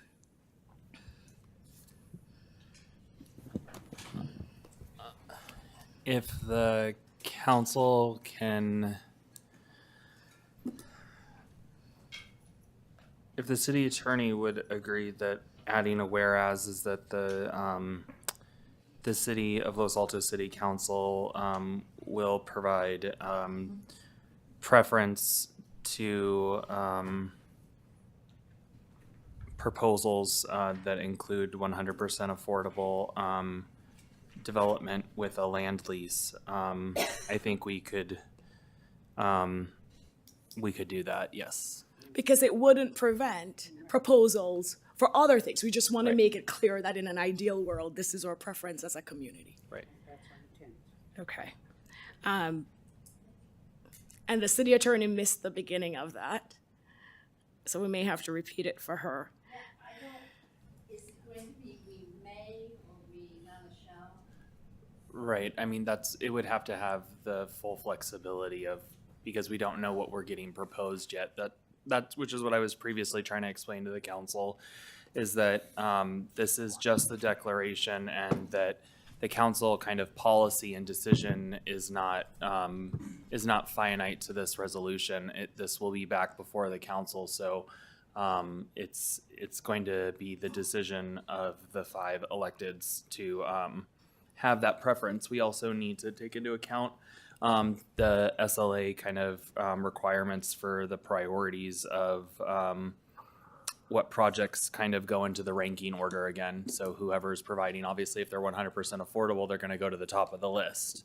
But I guess in a perfect world, we could get into the 100% affordable proposals that, all right, well, we're providing 100% at moderate, which is affordable, or we're going to provide 100% at low, and so then that would be the project that actually goes to the top of the list first. Right. So it's really going to depend on what proposals we end up getting as we go down the path of negotiations. And clearly, I haven't discussed it with my colleagues, but I actually liked your language. I don't know if the city attorney, where it's a recital, it's in the whereas. It's just indicating council's preference, but it doesn't preclude other proposals. And I wonder, too, if this will help in your negotiating, where you can say, this is what I'm hearing from my council. Can we figure out the financing and figure out how to make this work? So just something to think about, if it's possible. On the notice requirement, and I agree, and let me just say off the bat that I support moving forward. This is something, as Councilmember Meadows and the Vice Mayor have explained, we've been working on for years. The housing element update was publicized. We had many community meetings, and I appreciate one of the residents making the distinction between adoption and implementation, because the adoption and the content of the housing element update was well publicized. We had a lot of community engagement. We were very clear in why we identified our parking plazas downtown as areas for affordable housing development, and why as a city we wanted to do this for our community, and also because it's the right thing to do. So I 100% moving forward tonight in this stage. I'm curious though as we go forward, because as you have described, there are all these other steps that have to happen as part of the process. If we could include some noticing. I know we published the agenda in the town crier, so maybe in that agenda be more specific about the property, because I do appreciate that now that we're moving forward, and I 100% still support moving forward with this. I support having affordable housing downtown, but just to ensure we have that community engagement and awareness of what's happening, and also frankly to get their input as we move forward with this wonderful project for our community. And so is it possible that as we move forward with these meetings for staff, and I guess the city manager too, to make sure we're doing that additional step of noticing these meetings, now that we're moving forward with implementing the housing element update? And we know Mr. Zorns has been working on implementing so many portions of our housing element update for the last year. A lot of it has been code changes, and so a lot of it has been done here at the dais. So we have started the implementation, but this one's a little bit different, right? It's actually doing a project. And this is the first time that the city is actually leading a housing development project on our property, right?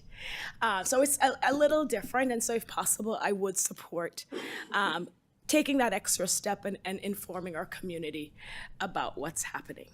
And so I'm going to pause there, fully support moving forward. It'd be great to have that language in the resolution, and if possible, to include more noticing. Thank you. Okay, thank you, council member. Just so we have a very clear record, what I will invite you and all my colleagues on the council to do is, if and when someone moves the resolution, to make a friendly amendment at that time, or if you're the moving parties, you can put it in at that time. But I think rather than us trying to throw out different amendments during discussion, certainly telegraphing that you intend to do that, I think is useful. But for the purposes of actually trying to enact any modifications or amendments, I prefer that we wait until the motion is actually made. Councilmember Land. Thank you. So I think the process we have undertaken has been a little problematic. And I think it would have been appreciated if somehow we could have had a discussion whether we would like to pursue sell or lease, because I think it would probably add more clarity in what direction we intend to go.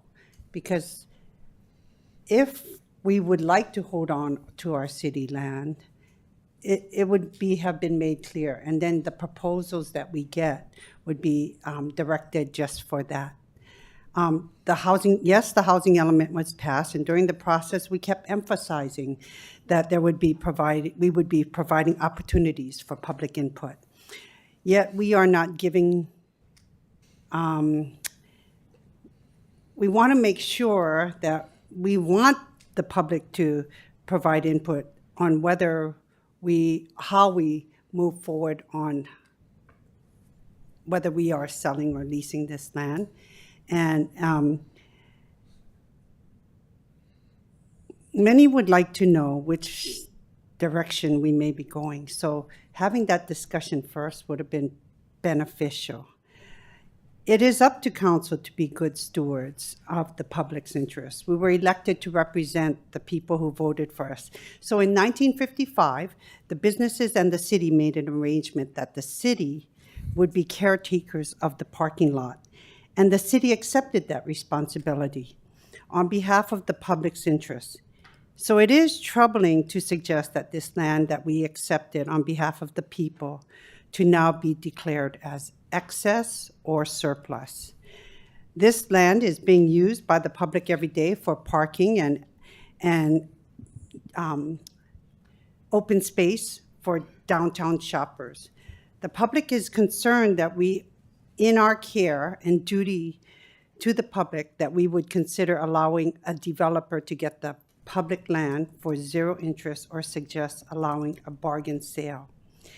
This is putting the developer's interests first. It is giving the developer an unfair advantage to profit off the citizens of this community.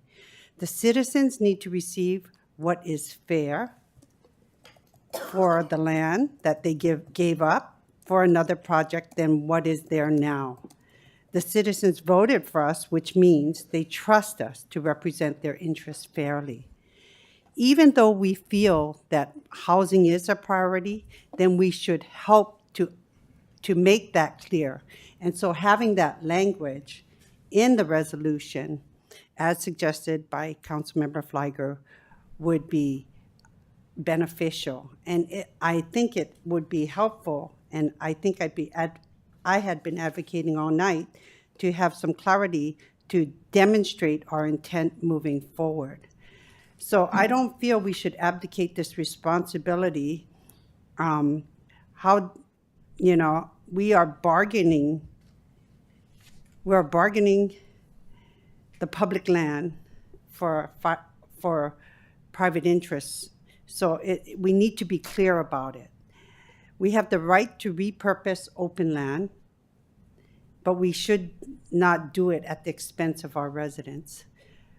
So whatever we decide, if we should move forward on selling it, we can't get our land back. And I would be bothered to even consider selling that land.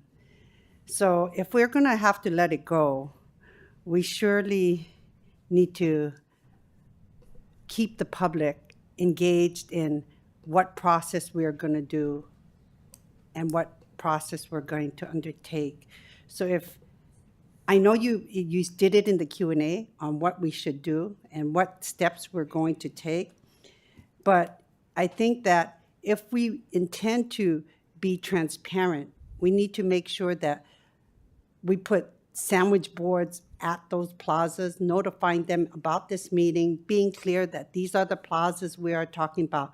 We do it when we make changes to street or traffic meetings that we have occurring. So we need to be consistent about how we get public input and what is going to happen in the community. So I would like to also see us taking the extra steps to make sure that we're putting up sandwich boards and doing the same outreach we do for our complete streets meetings, to do our due diligence to notify the public. So thank you so much, and I look forward to the language you would recommend in the resolution. Okay, thank you, council member. When he started his comments, the vice mayor said that he supports this resolution because it's perfunctory and supports getting as much affordable housing as possible. I will stop my comments more or less right there. This is a perfunctory step. We want more affordable housing downtown. In order to do so, we must pass a resolution that declares the two parking plazas as surplus. I want to thank Councilmember Meadows for explaining that the word surplus really is not appropriate as it is normally considered. All the Surplus Land Act does is make us follow a process that encourages that when a public agency has land that it wants to use for a different purpose, priority is given to affordable housing, and that's what we want to do. There are two comments that were made on the dais, though, that I do want to address. And I'll start, Nisa, with yours. I don't support putting in even precatory language saying that we prefer to lease as opposed to sell. I do prefer to lease as opposed to sell.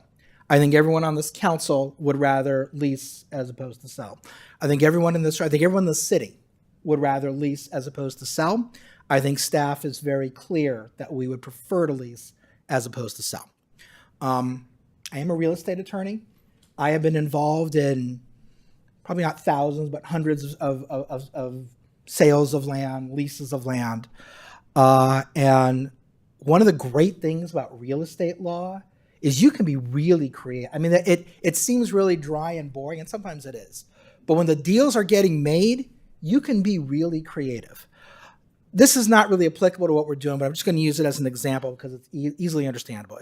If you're selling your house and you want $3 million and someone makes an offer for 3.2, but there's a contingency, you have to wait 30 days, make sure they can get their loan. And someone else makes an offer for 3.1, but it's cash on the barrel, no contingencies, escrow will close in 10 days. Sacrificing a small amount of money in order to get a sure sale, as opposed to risking financing not coming through, contingencies not being met, that may be more valuable to you. I want to see what sort of proposals we get from developers. I want to see what they're offering in terms of buying. I want to see what they're offering in terms of leasing. I don't want to scare anyone away or curtail someone's creative process by saying, well, we'll consider a sale, but really, if you're not offering to lease, then we're not going to go forward. Similarly, in response to what the vice mayor suggested earlier, I agree with him that in order to get as much BMR housing as possible, we have to be flexible. I note closely our experiences at 330 Distel and how difficult it has been for a developer, even with an entitled project, to raise the money to build the project. However, at this point, at this juncture, I think it's premature to say, let's be flexible and communicate the idea that, well, we say we want 226 parking spaces plus more, but, we know we may not be able to get that, so I'm not so worried about it. My preference is that we simply adopt the resolution as it's put before us. It allows the process to move forward. I also note that, that this program, I think we're almost a year behind schedule on it, aren't we? Or originally, and I'm not blaming you, Mr. Assistant City Manager, at all. I know that your plate has been full, and there's a lot of reasons for this. But this, we're not. This has not been pedal to the metal. We're almost a year behind the schedule that we said we were going to take. I think that we are proceeding along a thoughtful process. I think we are complying with the law. And I think that what we are being asked to do tonight is very straightforward and is simply the next step in the exciting process of seeing whether or not we're going to be able to get this done. So that's where I stand right now. Councilmember Flagger. Thank you, Mayor, because my name was invoked. I think I should get an opportunity to respond. And I just want to clarify the record because I don't want to be misrepresented. I never suggested, and I think what you said may have implied I did, that this would be a precondition, meaning if it wasn't 100% affordable, if it wasn't leased, it's not something we would go forward with. The language I was proposing and what Mr. Zorn suggested was just saying that's our preference. Obviously, we would entertain and consider all the proposals that came forward, even if they were for sale, and even if they weren't for 100% affordable housing. I'll just quickly add as well that I practiced real estate law for several years, negotiated many deals. So I know a lot of what you're talking about, and I'm sure even more. So I just wanted to clarify the record what my suggestion was. I appreciate you don't support it, but I want to make sure the record is clear on what I actually said. Thank you, and I apologize if I misstated what you were intending to propose. Okay, does anyone want to make a motion? Vice Mayor. I move that the City Council of the City of Los Altos adopt the resolution as written in the packet tonight. I'll second that. Okay. There's a motion on the table. Councilmember Liang?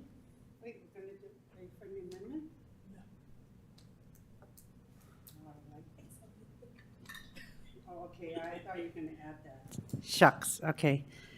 You got to read the room. Okay.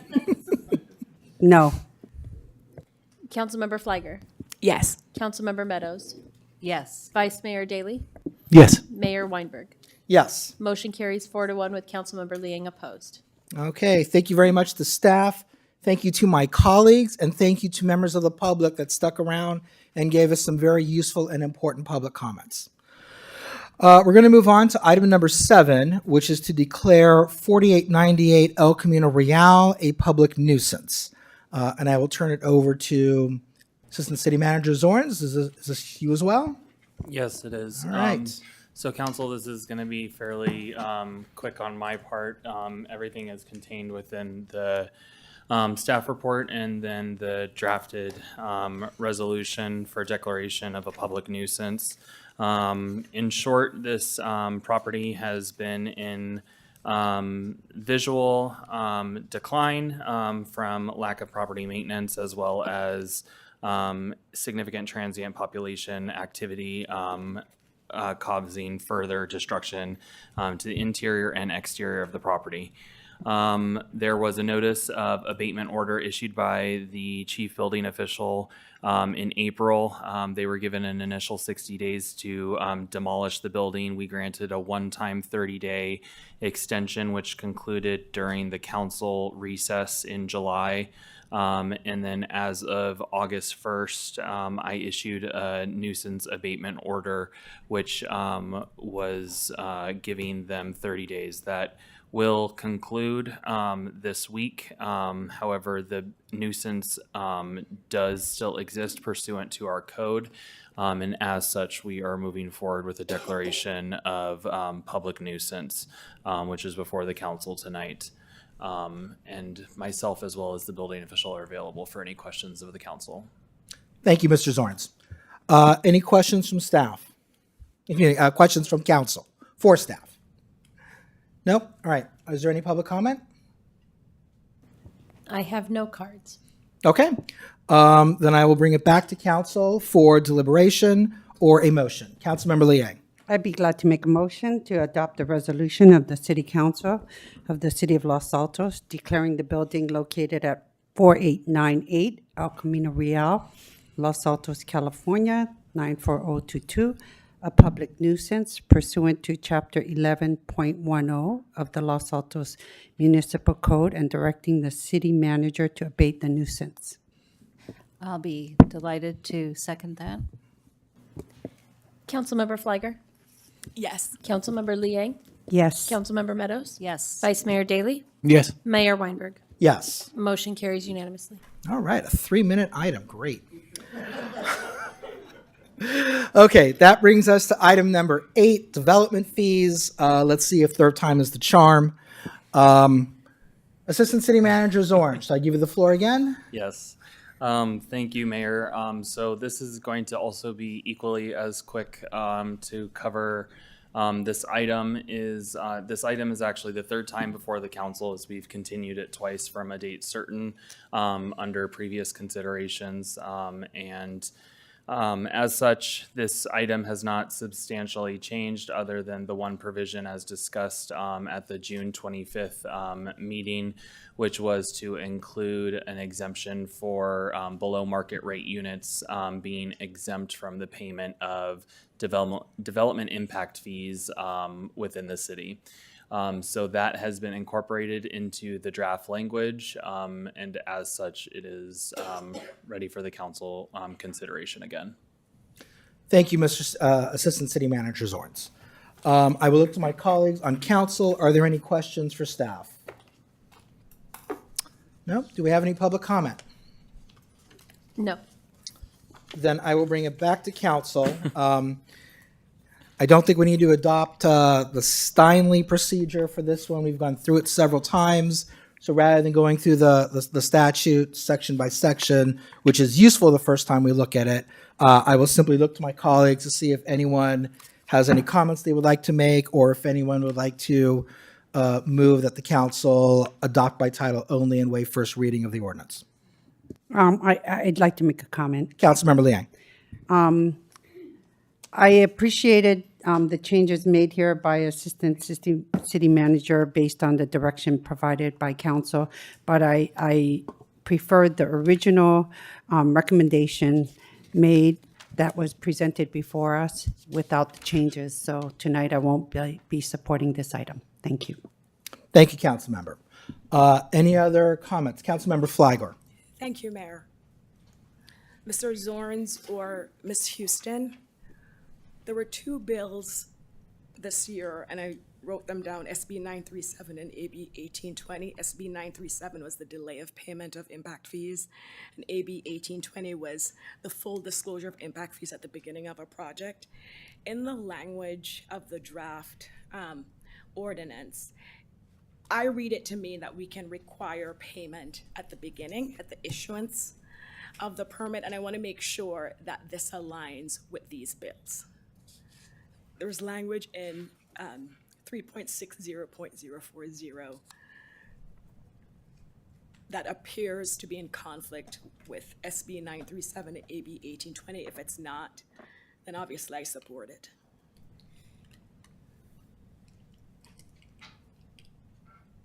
Do we need to bring this back a 4th time? No, and I know Mr. England, remember we had talked about.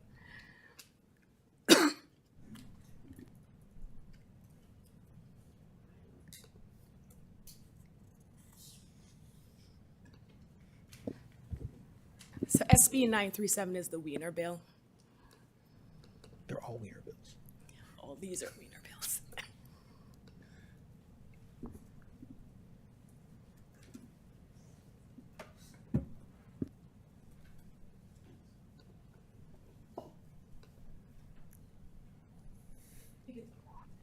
And we could just change the language now, which was my plan. Would staff like us to take a brief recess? Yes, Mayor. Okay, let's take a short recess.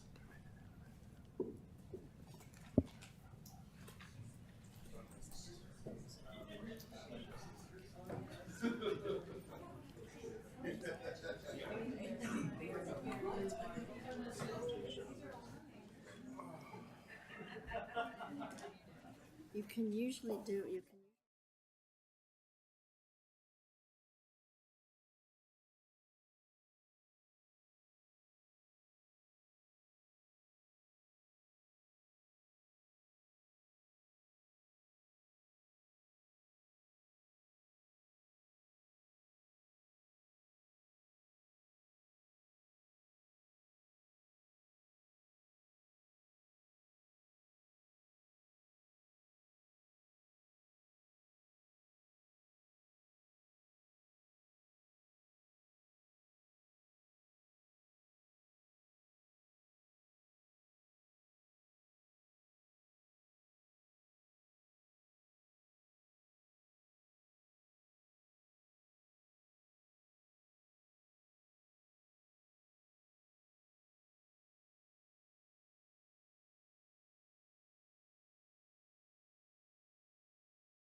had an epiphany, and I am wondering if perhaps there will be some proposed amendments to the ordinance. I do, yeah. Yep. So after consulting, do our assistant city manager and city attorney have an update for us? Yes, so we're going to request that it's included in the motion to include the language that to the extent allowed by applicable law, which will cover any current changes as well as future changes to the allowance of the payment of fees. And that will be integrated into section 3.60.040. And this is an introduction, so we can change it, but don't change it next time. Okay, thank you. And I for the record, I will look to Councilmember Flagler about this to our attention. Do you concur that this will resolve any potential conflict? It does, and I just want to thank staff for working on this quickly, and I apologize for not bringing this to your attention before. I actually was planning to do it as a confirmation. We have this covered, right? Not realizing that this would require a break. So thank you, Mayor, for allowing the break, and thanks to staff for quickly pulling together language that I think works well. And do you have any other comments? Okay, Councilmember, I'll come back. You already went, so I'm going to go down. I just wanted to hear that amendment change. Well, when we're ready to get to introduce it, we'll go over it again. Vice Mayor? No, thank you. Councilmember? Okay. Would staff please read the proposed change one more time? Yes, so to be integrated into section 3.60.040, the payment of fees, it'll be integrated to the following statement is to the extent allowed by applicable law.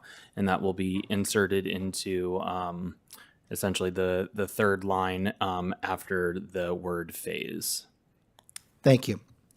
Okay, then I will move that the council adopt by title only and waive further reading of an ordinance of the City Council of the City of Los Altos, adding Chapter 3.60 to Title 3, Revenue and Finance of the Los Altos Municipal Code, enacting regulations for development impact and in lieu fees as amended pursuant to Mr. Zorn's statement.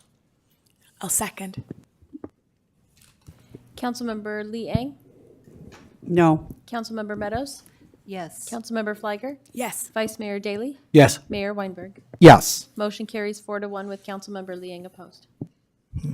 Thank you very much. Okay, that brings us to agenda item number 9. We're now into our discussion items, traffic impact fee ordinance, and this is a 2-for-1. We have 2 ordinances to consider tonight. Again, third time's a charm. I don't think it's necessary to go over each ordinance section by section as we've done before, but I will turn it over to Mr. Zorns if there is a staff report. So just to quickly cover, as the last one, is that we have previously considered this with the City Council. This was continued to a date certain as a package deal with the prior ordinance. However, they were noticed separately. The previous one is the introduction and eventual adoption of a new ordinance. This is amendments of additional new inclusions of existing chapters or the repeal, so they're a little bit different in how we notice them. With that being said, is that we are covering the repeal in its entirety of the existing traffic impact fee ordinance because the ordinance that was just introduced covers the new traffic impact fee. And then additionally, there are some wording cleanup that needed to be made to the affordable housing fee ordinance, which is an independent standalone ordinance. So that's really what this covers. It's not differentiating from the prior action you just took. It's in tandem. Thank you, Mr. Zorns. I will look to my colleagues to see if there are any questions for staff. Okay, seeing none, is there any public comment? There is no public comment for this item. Okay, then I will bring it back for council deliberation. Nisa, do we have any problems with any of Senator Wiener's bills now? No, these are good.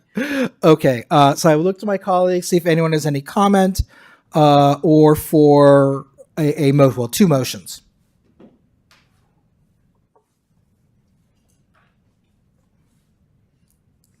Okay, I move that the council adopt by title only and waive first reading of an ordinance of the City Council of the City of Los Altos, repealing in its entirety the Traffic Impact Fee Ordinance, Chapter 3.48 of the Los Altos Municipal Code. Second. Councilmember Liang? Yes. Councilmember Meadows? Yes. Councilmember Fliger? Yes. Vice Mayor Daley? Yes. Mayor Weinberg? Yes. Motion carries unanimously. Thank you. I now move that the council adopt by title only and waive first reading of an ordinance of the City Council of the City of Los Altos, amending Chapter 3.49 of Title 3 Revenue and Finance of the Los Altos Municipal Code for affordable housing fees. Second. Councilmember Meadows? Yes. Councilmember Fliger? Yes. Councilmember Liang? Yes. Vice Mayor Daley? Yes. Mayor Weinberg? Yes. Motion carries unanimously. Okay, thank you very much. And that brings us to item 10, the star of the show tonight, parking enforcement.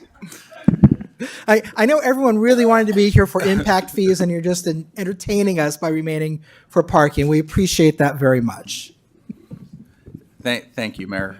So no presentation tonight, but just to overview the topic briefly. The first part of the recommendation we hope goes pretty quickly. We've identified, and I think it's well known, that we don't have enough resources dedicated to parking enforcement generally, or proactive parking enforcement. We would like to release an RFP and see if the private sector can support a parking enforcement services for the city to complement what we do.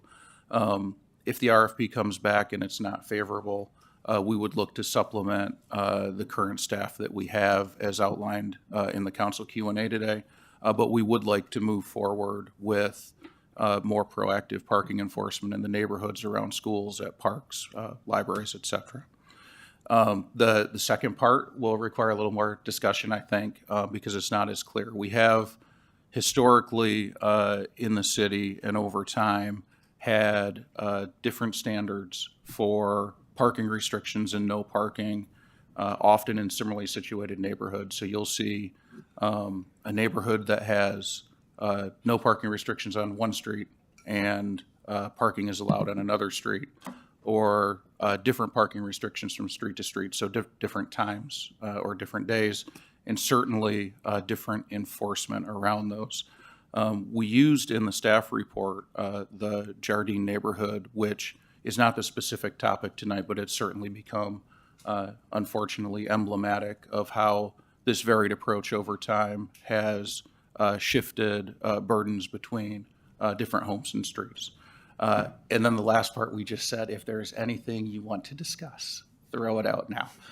Because we've heard a lot of suggestions from the community, from staff, from council, and we're trying to put everything together so we can move forward in a uniform fashion. So with that, I'm happy to answer questions, though I will likely be deferring to the police chief, public works director, or CIP manager. Okay. Are there any questions for staff from council? Councilmember Liang. Thank you. So I know you tried to explain the contract enforcement officer's role, and in the packet it describes what we can expect from that, and it would be made clearer in the RFP. But help me understand, like, if we had a contract enforcement officer working, would that individual be able to intervene when there is a theft or break-in of a vehicle occurring? And no, Councilmember Liang, they would be focused on parking enforcement. Certainly if they saw a crime in action or evidence of a crime, they would be able to contact in an emergency 911 and non-emergency the police department, but they would not be a sworn officer, have the ability to intervene. Okay. With the, with the contract enforcement ticketing that occurs, everything regarding the ticket process and the appeals and the towings all remain the same. Is that correct? So we would, I believe, have to amend the code, as right now it only allows sworn personnel to do some of those activities. Interestingly, I believe our CSO is currently not sworn, so we would have to amend the code regardless of the decision tonight. The processes would largely stay the same around ticketing for illegally parked vehicles or vehicles that are parked over time. I do not know if a private sector company would have the authority to order a vehicle removed or towed. That may require sworn personnel. But we could figure some of that out in the RFP process. So would we be amending the code before the RFP process, or would we try to get all the RFPs to better understand what we need to do first? I just would Yeah. like to better understand. what Our comes- preference would be to see what the market has to offer and then determine what changes, if any, need to be made. Again, if we decide not to move forward with an RFP, any code changes look different than if we do. Okay. So that's regarding that part of the agenda items. And I guess, to me, it seems like there are some parking issues, like you were talking about, some neighborhood. Do we discuss it now? Like, do I ask the questions for that now? Or, okay. So I think that's why I wanted a study session, is to better understand or to get from staff if we would like to discuss some of the residential parking permit programs for certain areas. Would that be something that has already been, because I didn't get a report or information, is that, would that be beneficial for areas in neighborhoods that express concern and would like to see some sort of residential parking permit? Yeah, but I think council could give direction tonight for staff to bring a staff report and recommendation back on that. I wouldn't anticipate a decision around that tonight, but certainly direction and let us study the impacts would be appropriate.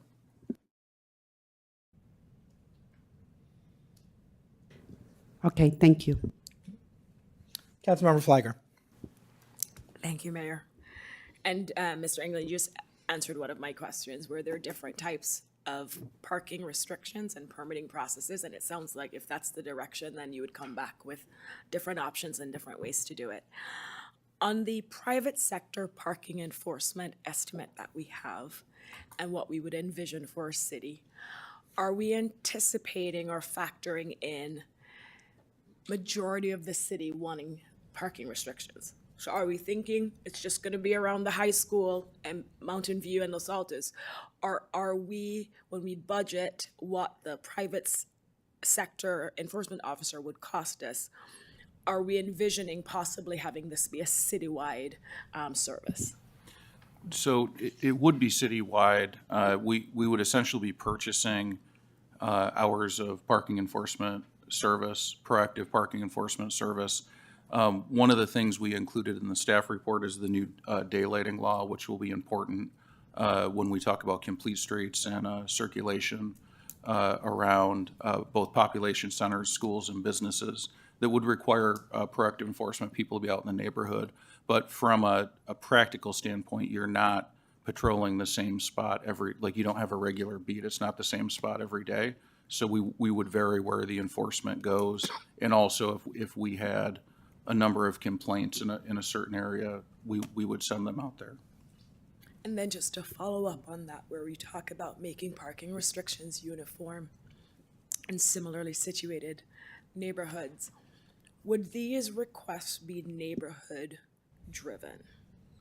So for example, we're all familiar with around the high school, so that we're well aware of. But let's say there's another area in our community, not the Mountain View High School, not Los Altos High, but experiences an equal number of parking on the street and traffic that would like to have parking signs, parking restrictions, and enforcement done there.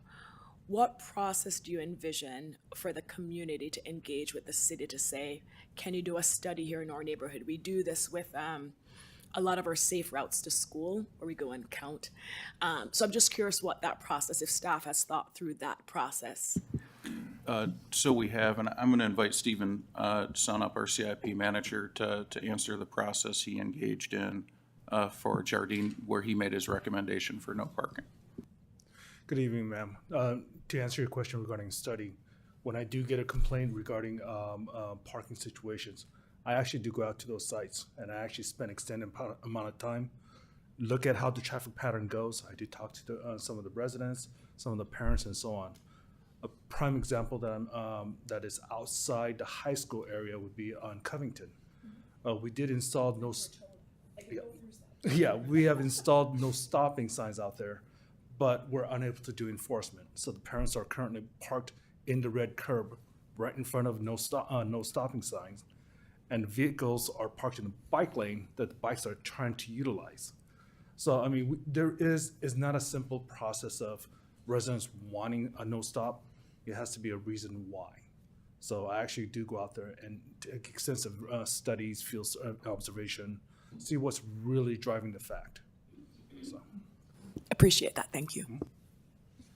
Thank you, Councilmember. Councilmember Liang, you had one more question? Well, actually, maybe two now.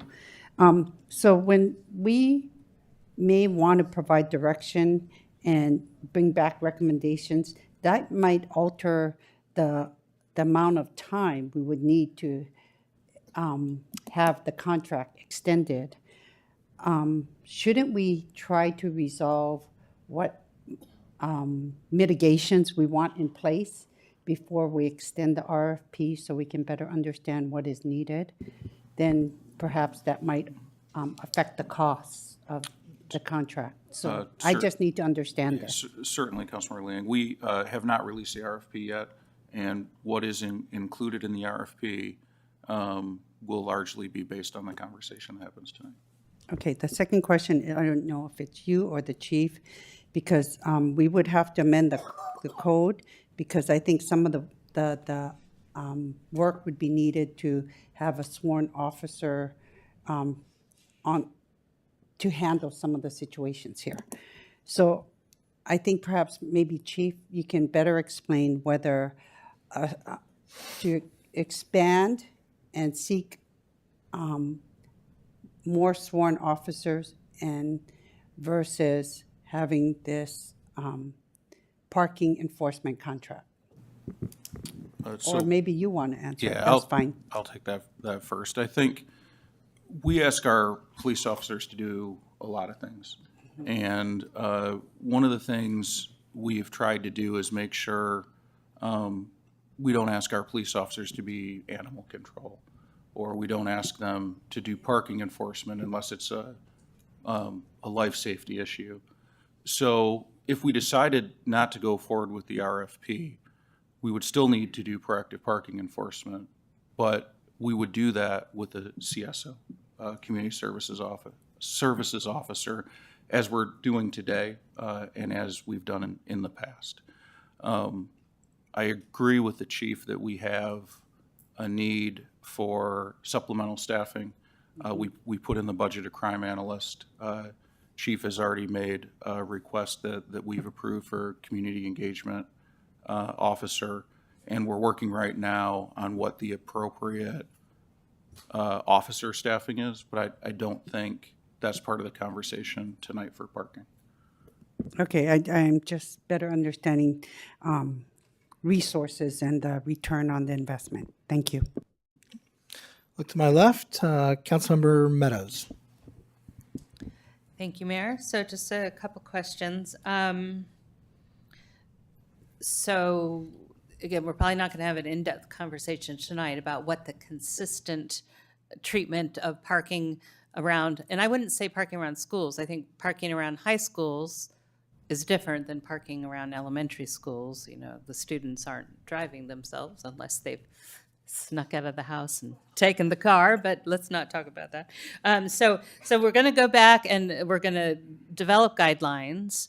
And then we're going to, there's some signs around that we know particularly affects the neighborhood that these folks are here from, where there's a whole bunch of different signs. So we want to make signs consistent with whatever we adopt. So what might be the timeline for getting our signs in shape around the neighborhood around the high school? Because, I mean, we've been hearing about that a lot, and we really want to help with that situation. So when might, if we prioritize that, we still have to decide what the right sign is. And then we want to go through and change the ones that aren't consistent and put ones in where they don't exist. So when might we be able to do that? So I think, Councilmember Motos, there's two ways council could approach that. You could ask for staff to bring back what we think is appropriate uniform enforcement, as well as recommendations on no parking. Alternatively, you could direct staff based on the expertise of the traffic engineers to apply uniform standards.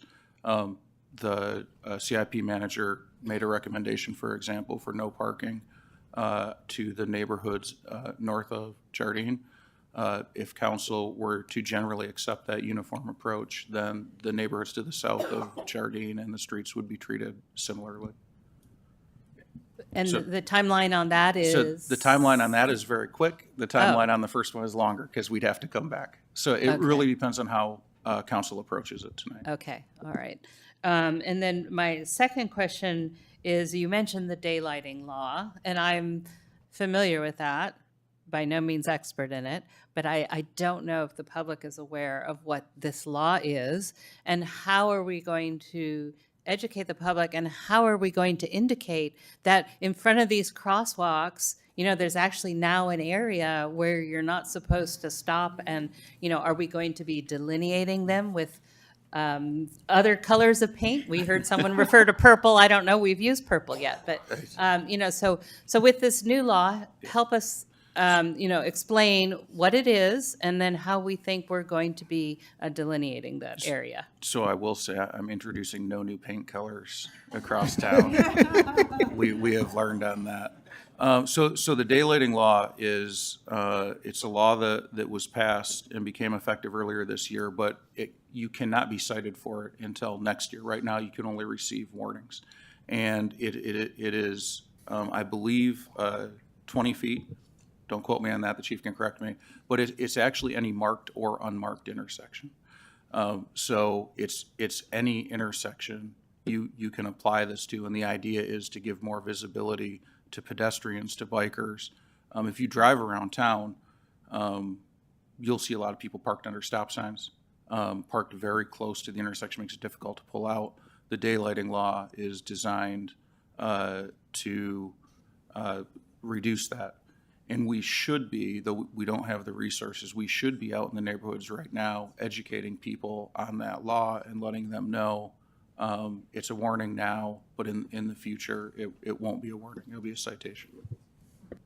And would that potentially be a function of this contracted CSO provider? Yes, anyone parked in violation of the daylighting law would be eligible for a warning now, and in the future, a citation. Okay. And the city manager's newsletter might want to have a couple of these, by the way, you know. We can do that. We can do that. Thank you. That's the end of my questions. Thank you, Councilmember. Vice Mayor. I don't have any questions now. I thought you were going to talk about purple paint. I think I just have one question. On locations where, especially I guess around schools, where the lane is marked, no stopping, no parking, and we know that there are violations of that, can that be enforced by a camera, similar like a red light camera? The city I see attorney is I whispering see she your doesn't think so. the city manager's eyes perked up. So did the chief's, revenue. and the city attorney started shaking her head. I don't believe it can be. But situations like that also, even though we do want to do proactive enforcement, we should be working with the school district on safe routes to schools, how we move traffic along. And the reality is, a lot of situations you are going to want a ticket for, but some situations will require education. And I think that is one of the functions, if we had more resources around proactive parking enforcement, that our CSO could actually dedicate more time to building those relationships with the schools and the parents and assisting in drop-off. Okay, thank you. Let's move on to public comment. We have 9 speakers here. Okay, is there going to be a 10th? All right, I'll give 3 minutes. The first speaker is Corrine Finnegan. Hello. Hi, everyone. Good evening. So I have 3 points. The first point is related to parking enforcement. I think it's wonderful that we're going to have something uniform. My perspective is that we should allow parking everywhere, because my theory is that will distribute the parking. Currently, I live north of Jardin, and we have a lot of parking.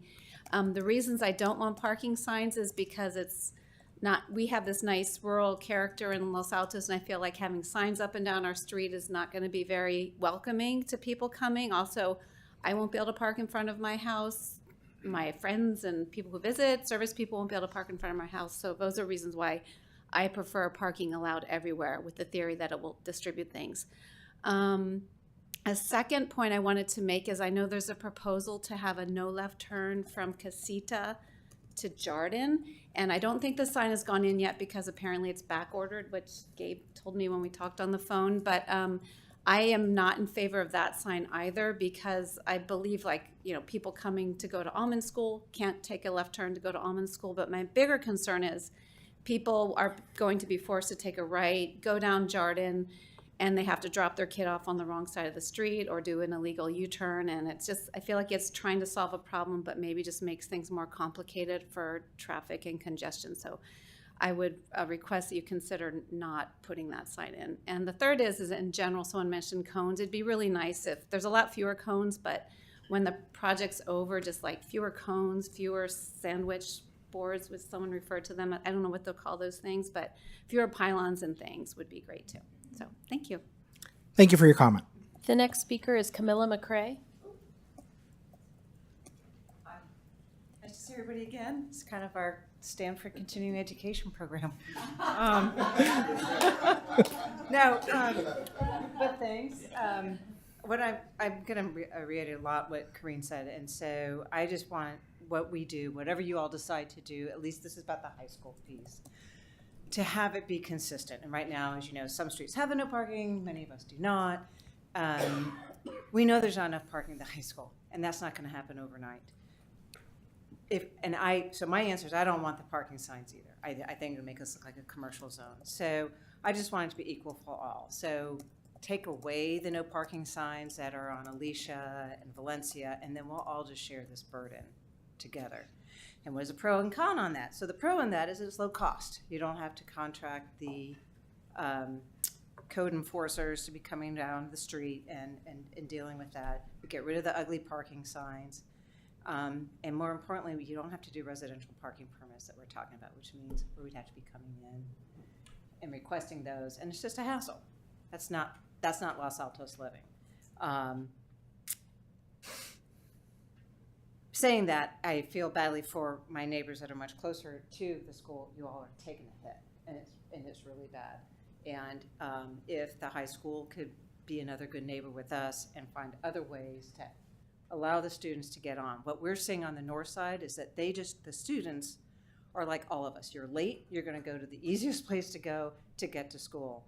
And their parking lot is all the way on the other side. That's just too far.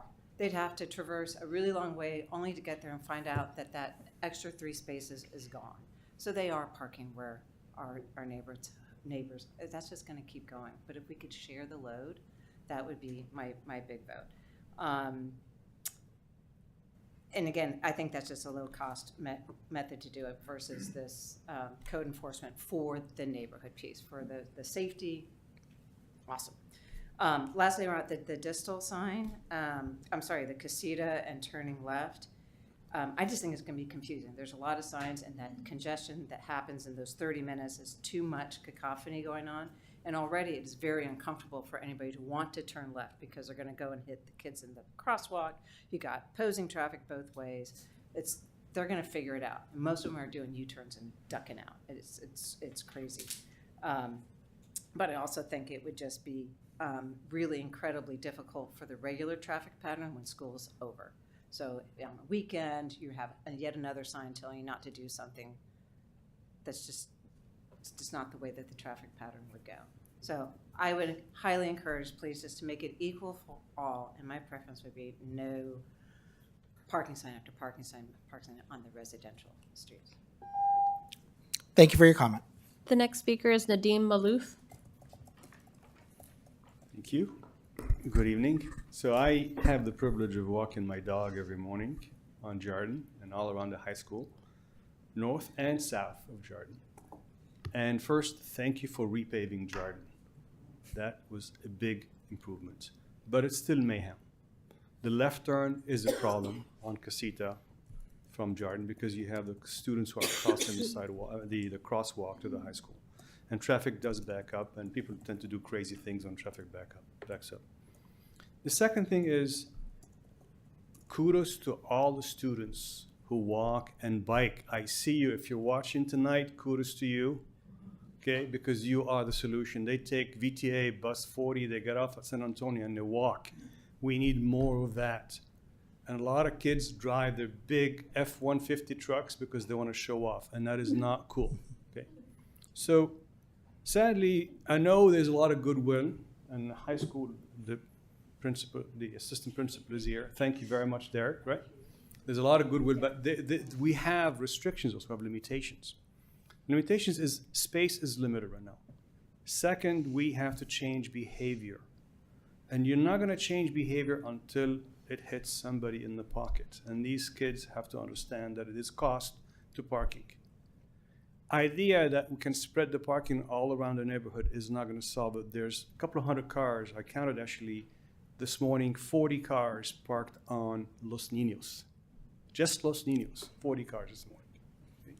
And so we have to make sure that there's some kind of a cost. Residential parking permit would be great, but we have to provide some exemptions. Obviously, the residents' exemptions are important. Visitors, some exemptions, but also exemptions to students who have special circumstances, economic circumstances, social circumstances, who cannot afford to pay for it, or perhaps have jobs they need to run to. I think these are folks who deserve an exemption. And so I think a residential parking permit will be important to reduce the traffic load, spread it out. But if we just establish now no parking everywhere, all we're doing is a whack-a-mole game. It's gonna just push out those kids one block out. And next year, you're gonna have another set of residents coming and yelling at you. And so I think to the extent that we attempt to change behavior, and money is a good way to do it, some kind of a residential permit with exemptions, that'd be great. And by the way, I do support no parking, but it is a much bigger problem. So hopefully we can find a solution that really makes it equitable to everyone. Thank you. Thank you, Mr. Malouf. And just for the record, I have a junior and a freshman who attend Los Altos High, and they walk both ways about 3/4 of a mile. So just want to put that on the record. The next speaker is Lynn Emmerich.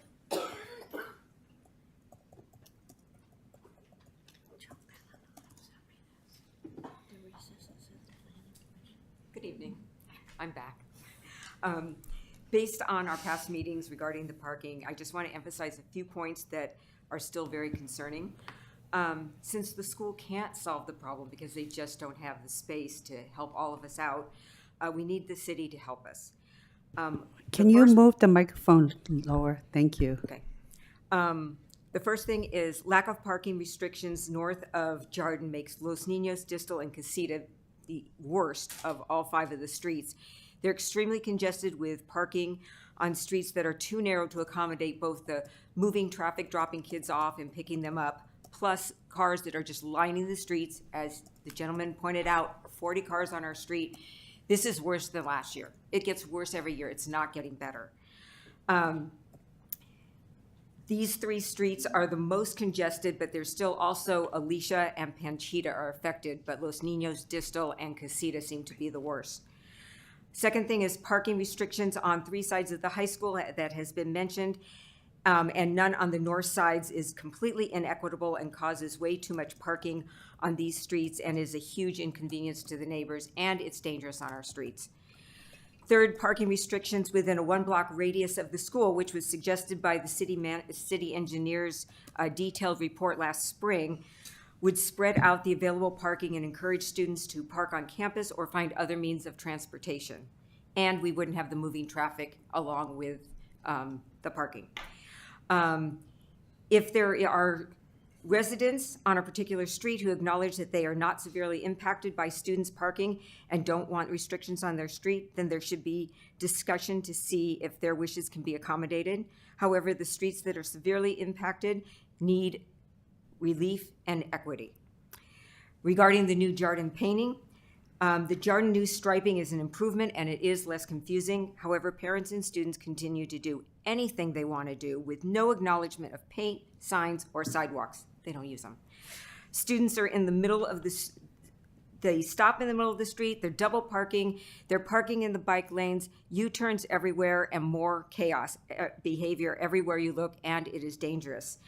At least 2 crossing guards should remain on Jardin the entire year and should have the ability to ticket. Some neighbors and I were out there the other day, and there was an employee from Los Altos High School, and he was observing what was going on, but he wasn't stopping anything, and he was told by the school to tell students in a certain section of the new bike lane, not in the drop-off, but in the parking area, that they should not drive their bikes in the bike lane because it was too dangerous, because the cars crossed the bike lane to get to their parking places along the sidewalk, which is what we were concerned about all last year. Thank you for your comments. The next speaker is Michael Emmerich.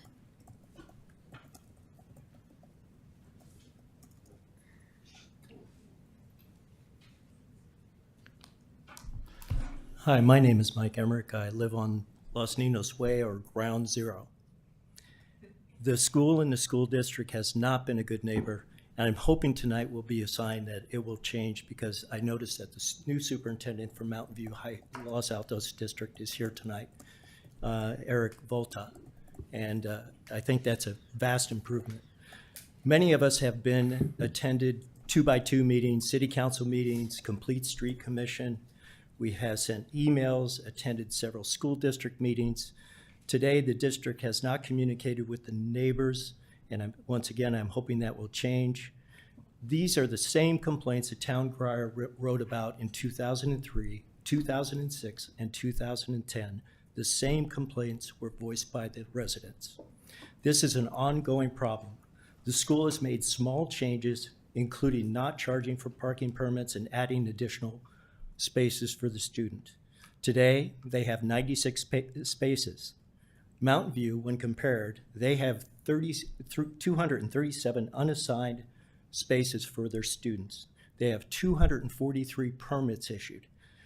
Although these changes, with the changes at the school, the vacancy is about 10% on the main parking lot. The students would much rather park on the residential streets north of Jardin than park in the main parking lot because of easy access. Although these, additionally, the current student parking is not sufficient for the student body in excess of 2,100 students. Prior to the 2019 construction, 200 spaces were available for the students. In fact, at a recent district meeting, an assistant superintendent stated, "We just don't have enough real estate." This tells me that the school district didn't care, or there was poor planning occurred when preparing the bond issued in 2019.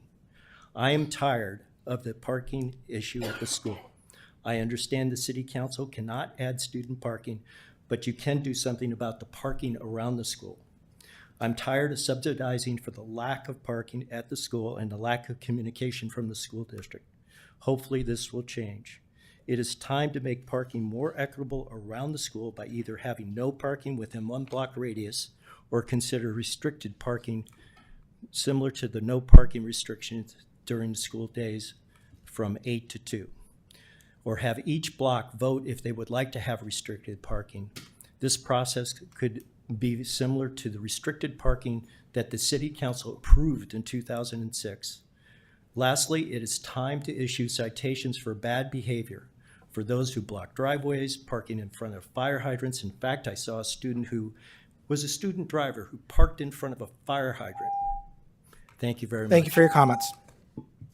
The next speaker is Bonnie Whalen.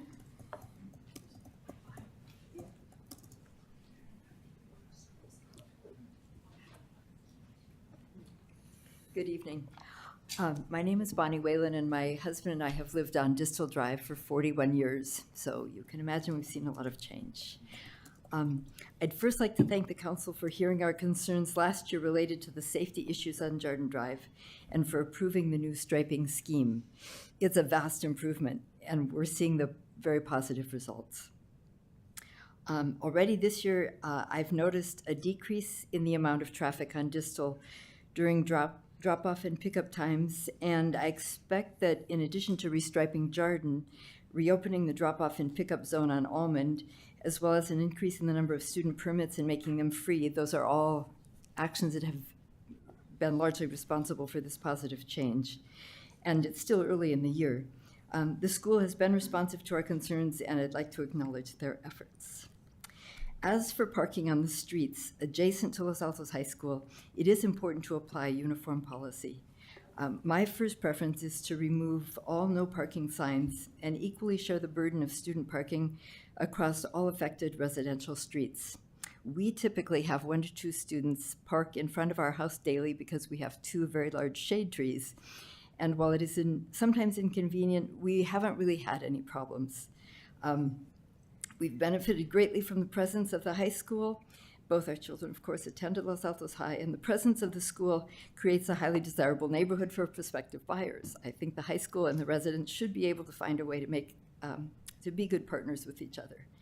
But if, however, it's decided that no parking signs be installed on all streets within a certain radius of the high school, that decision must also allow for residents and their guests to park freely in front of their own home without fear of being ticketed. In my particular case, I babysit my 1-year-old grandson once or sometimes twice a week while my daughter works from our house, and it would be untenable to have to worry about her car getting a ticket each time she's with us. There are any number of other situations where residents do require street parking. So whatever decision is made, I urge you to make it consistent with the spirit and the goals of our community. Thanks for your consideration. Thank you for your comment. The next speaker is Riza Safai.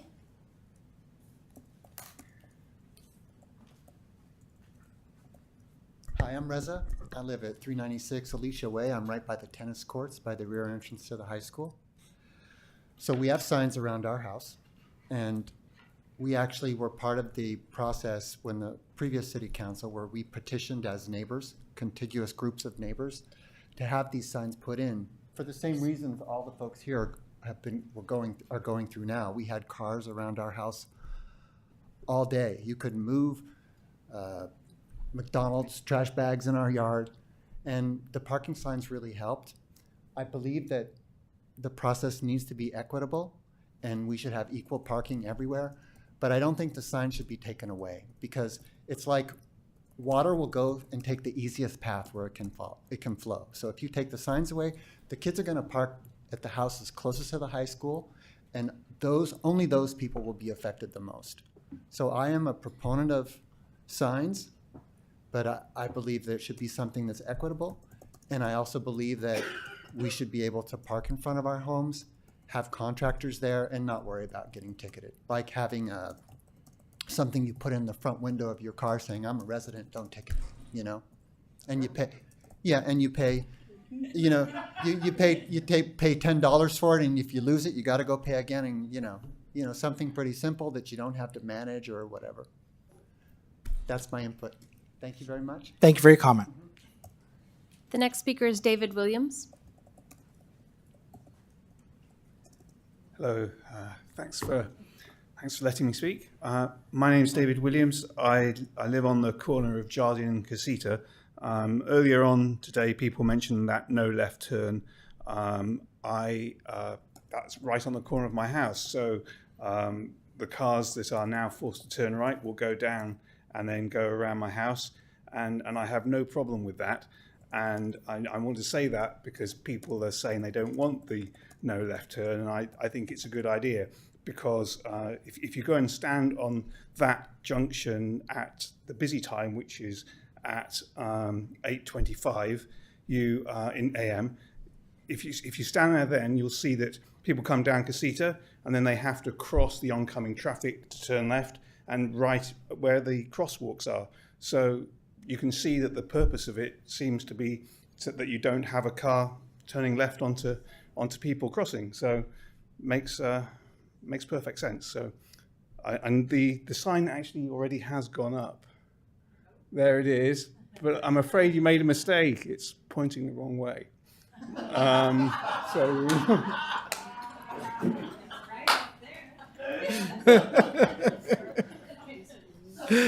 Thank you for the comment. The last speaker is Larry Lang. Good evening, Mr. Lang. Good evening, Council.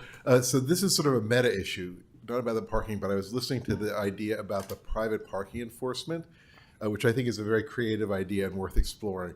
But for whatever reason, I'm thinking about the way misinformation shoots around our town these days.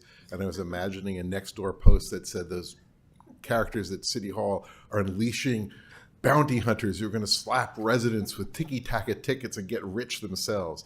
So just my observation is it's well worth exploring, but be thoughtful about how you communicate it, because I don't want to read that on Nextdoor. Thanks. Thank you. Staff, can we hire bounty hunters? Is that?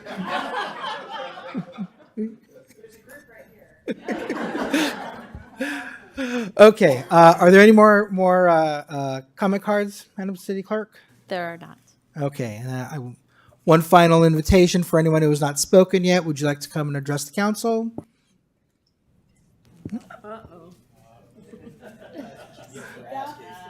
No, this is the opportunity to get on the right foot. Hello, Council. Obviously, it was pointed out that the new superintendent was in the audience. I'd like to introduce myself, Eric Volta, the brand new superintendent of Liberty Union, of the Mountain View Los Altos Union High School District. And been before councils many times. I've been associated with high schools either as a student or as an administrator, teacher, since September of 1980. High school students are definitely like water. They will find the path of least resistance. Whatever rules you put in place, we will have to make sure we enforce it. I will promise our cooperation as best as possible, given the limited space that we have on our campuses, but also with school personnel working with our students. So thank you. Thank you very much for introducing yourself. And I will say I think that there are two council members who have entrusted their children to your school. So we appreciate you introducing yourself, and whatever you hear about Noah and Emma doing, I deny it all. Okay, so let me go ahead and bring this back to council for deliberation. Let's start with the first item listed in the staff report, and I think it's just a question of whether we want to give staff the green light to send out an RFP to see what's available in terms of having a third party come and help us with parking enforcement. So does anyone oppose the idea? Okay, so Mr. City Manager, I think council is okay with you finding out what's available, sending out the RFP, and then we'll move from there. Just to clarify, though, it will be coming back to council for consideration. Yeah, the RFP would have to be awarded by the City Council. Okay, who would like to go first to talk about Los Altos High and the surrounding area? Vice Mayor. I actually want to talk not only about Los Altos High, but Mountain View High, and it's a little bit more challenging insofar as it actually is in Mountain View. At least everything from, Oak that way is Mountain View.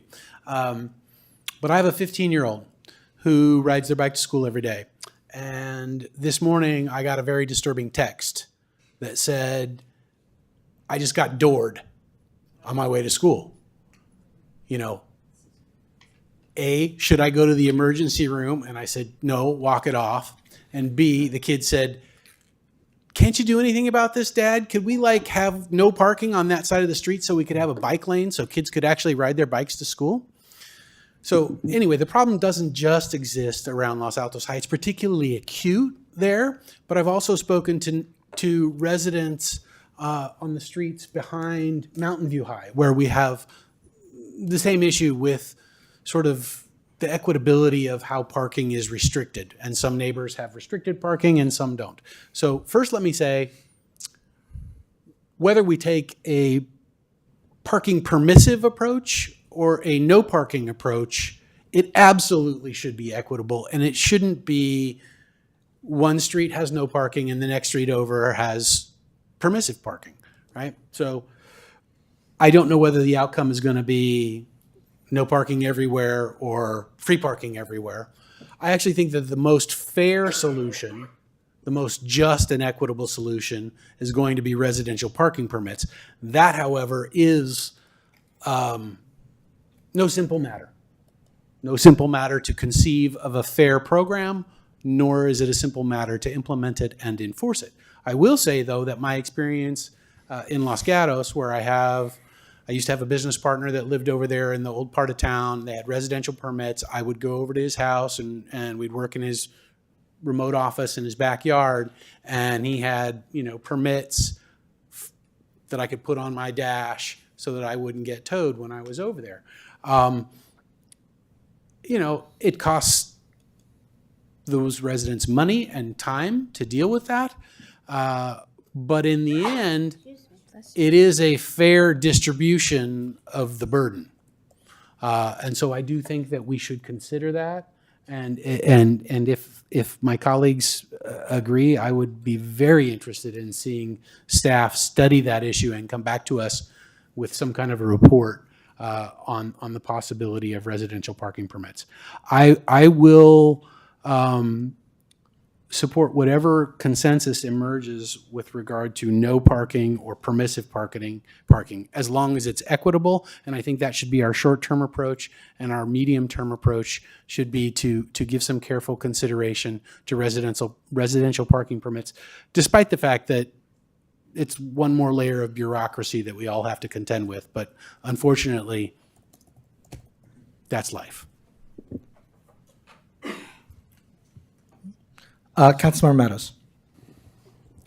Okay, so I'm glad we're going to look at the RFP and getting some help in. I think that's good. I also completely support equitable approach. It is hard to know what the right thing to do is, though. I mean, I kind of joked with our city engineer that maybe each resident should be able to pick their own sign and put it in front of their house. I'm not really suggesting that. That's a joke. But anyway, there's a lot of opinions, right? But what I want to be careful is, and I know that the high school's not going to have just an infinite number of parking spaces after construction is done, but I don't want us to over-engineer a solution for what might be this school year, might be the last year of construction. And you can just, well, okay, he's not nodding. That's not good news. But anyway, I don't want to over-engineer if the high school then, once the construction is done, will be able to take another 50 or 70 or however many cars that have been displaced over the last several years. So I'd rather take some easier solutions than necessarily, I look at the residential parking permit solution as a complicated, more expensive, more invasive, really, for the residents.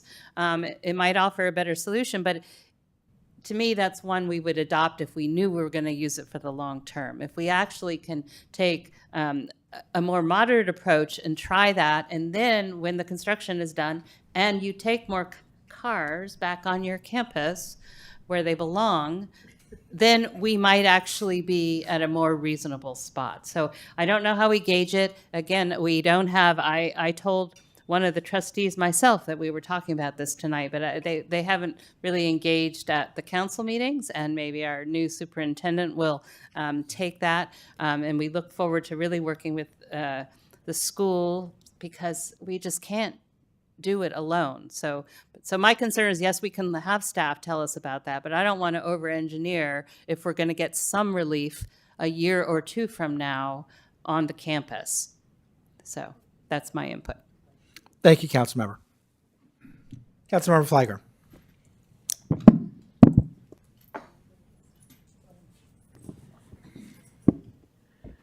Thanks, Mayor. And thanks for all the comments, and thanks for staying with us another late night. So I know, and I've been following city government and what's going on in the community for years now. Safe routes to school, parking around schools have been an issue for me. So I know it's not solely related to the construction at the high school that's happening now. This goes back. As a matter of fact, the speaker mentioned the fact that it goes back to 2003, and I can tell you residents who have lived here for 40 plus years will talk about it pre-construction. So this is an issue that has been around for a long time. Residents have been asking the city and the school to do something about it, and it has only gotten worse. And I think the construction only highlighted a problem that already existed. So I am, and I appreciate the Vice Mayor's word, equitable, because I agree. Whatever solution majority or more of council members agree to support, it's fair to all the neighbors in that particular neighborhood that the same rules apply. And so neighborhoods on the north side don't feel like they're getting preferential treatment, or vice versa on the other side of the high school. So whatever we decide to do as a council, we should make sure it's uniform in that particular neighborhood. And I also appreciate the language of similarly situated neighborhoods where we do have Los Altos High and we have Mountain View High, which we know where it's actually located. But whatever we consider for Los Altos High, if it's a similar impact and we can work with Mountain View, I expect that we would have a similar process, because we do know that there's some students who actually go between the high schools for activities, so you have that as well. So I support having an equitable approach to whatever parking restrictions we require as a council. With regards to the residential parking program, I was happy to hear that, excuse me, the city will come back with different options. I'll wait to hear what a residential program could look like. I know there are different forms of a residential program. And so I appreciate hearing about what that could look like. And when I hear of these different programs, I actually don't limit the idea of having a program to the Los Altos High School neighborhood or Mountain View. I'm actually envisioning something that I know if we establish, there are other neighborhoods in Los Altos that may want to take advantage of it. And so we really need to think that way when we think about what program or programs we want to implement here in Los Altos. I do think some of these programs and learning about them and the costs associated with them and how they'll be implemented may take a long time. And so to Councilmember Meadows' point, I think because the obvious immediate need right now is around the Los Altos High School, that to the extent that we can implement a solution that addresses that concern, I think that's where our primary focus should be in the short term. And in parallel, obviously think of a citywide solution where we have neighborhoods impacted. I will say sentiments change in neighborhoods, and I can speak from personal experience. When I moved to my neighborhood, 15 plus years ago, there were no parking signs or a certain number of our parking signs. There was only one, and it was actually in front of my house. And the history there was the other neighbors didn't want signs. Just going back to some of the comments we heard, they didn't like the idea of having signs up in their home. It felt commercial, it felt urban. They didn't like that. And so they did not want signs in front of their homes. And my home was the only home with a sign. Fast forward to today, where I have residents who moved into our neighborhood in the last couple of years who will walk by and they'll see me with my dog and they'll ask, how did you get that sign? Right? And so, sentiments change. change about how you feel about a sign. And so I think as council, we just need to make what we think is the right decision for the community. And I know there'll be people who don't like the signs. If we decide not to do signs, there are going to be residents who believe we need the signs. So with study and understanding the program and the impact and the cost, I think we're going to make decisions that everybody may not be happy about. But we have to make decisions based on what we know and the impacts we're aware of, and to see how we can mitigate those. So I am supportive, just looking at the ask from council, obviously, to explore the private sector parking enforcement, making parking restrictions uniform in similar situated neighborhoods, yes. And then I support having staff come back with different options. And I am interested in learning more about residential parking programs. I know there are different forms, because to a public speaker's comment where we have visitors, sometimes we ourselves have to park on the street. You may have someone who's helping around the house. They will also need to park on the street, and just having a no park it blanket restriction will impact those individuals as well. So whatever solution we decide on moving forward, we have to consider the impact on the actual residents and whether or not that will impact them negatively if we have a no parking sign. So right now, based on the discussion and what I know, I am not supportive of having no parking restrictions, but I am interested in hearing what are the programs out there that would address the concerns that we've heard from residents, and create the safety environment that we want, less traffic, hopefully increase our kids biking and walking to school, and getting to where we want to be as we all work together with school. And I really appreciate the superintendent and the assistant principal being here, because we're all partners in this. It's the residents, the school, and the city. We all have to deal with this issue, and if we work together, we try to figure out a solution that may not be perfect, but at least it will address most of the concerns. I think that's what our community expects of us. Thank you. Thank you, Councilmember. Councilmember Liang. Thank you. I know we've been having some 2x2 meetings, but I really didn't hear of any of the results or communications coming out from that. And it would have been appreciated, because you have residents coming before us today saying they've attended these meetings, and you have the district responding to the concerns. It would have been great to know, or how would they better partner with us in addressing these issues and concerns. So I'd like to understand if our 2x2 conversations are working or not, because I know when. I can respond if you want. Okay, that would be great. Actually, the last 2x2 meeting that we had was called by the president of the Board of Trustees, and he didn't show up. So, Let me just no, clarify. that wasn't a very effective meeting. No, let's clarify. We actually called the first one, and everybody showed up, and it was a productive meeting, and we actually reported out on it, Councilmember Liang. Right. And we did, and it was very productive, primarily because the trustees apparently weren't aware of this issue. So at a minimum, it raised the issue to the trustee level, and we had a discussion about what we were working on and what we were planning for that area. The second meeting, to the vice mayor's point, that this particular trustee called, the vice mayor is correct. He did not attend the meeting, so unfortunately that meeting could not go forward. I think, yes, you reported it out, but I think I wanted to hear the next steps, as to what they would help to do to mitigate the problems. And I think, oh, okay, that'll be the next meeting. Thank you. So I hear what everyone is saying about signs. For me, when there's too many signs, I find it confusing. And to me, I prefer not having too much sign pollution. So that's just me. Because if there's too many signs, people get confused and they don't follow it. And that's why you have all these U-turns and things going on. So if tonight, I think it was recommended that if we'd like to find out more about the other options and to have direct staff to bring back information regarding whether a residential permit program would be beneficial or not. What is the timeline that we can expect that to come back to us? Just on the neighborhood parking program, I don't think we could define a timeline here. We would certainly, if council took no other mitigating action, we would probably move quicker, but neighborhood parking programs tend to require a lot of public input because there's a lot of varying opinions around them.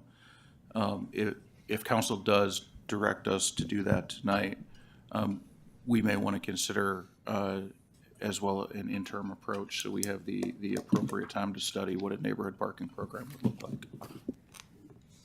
I believe that we have some neighborhoods already on the Almond side of the high school, right? That have neighborhood parking permits.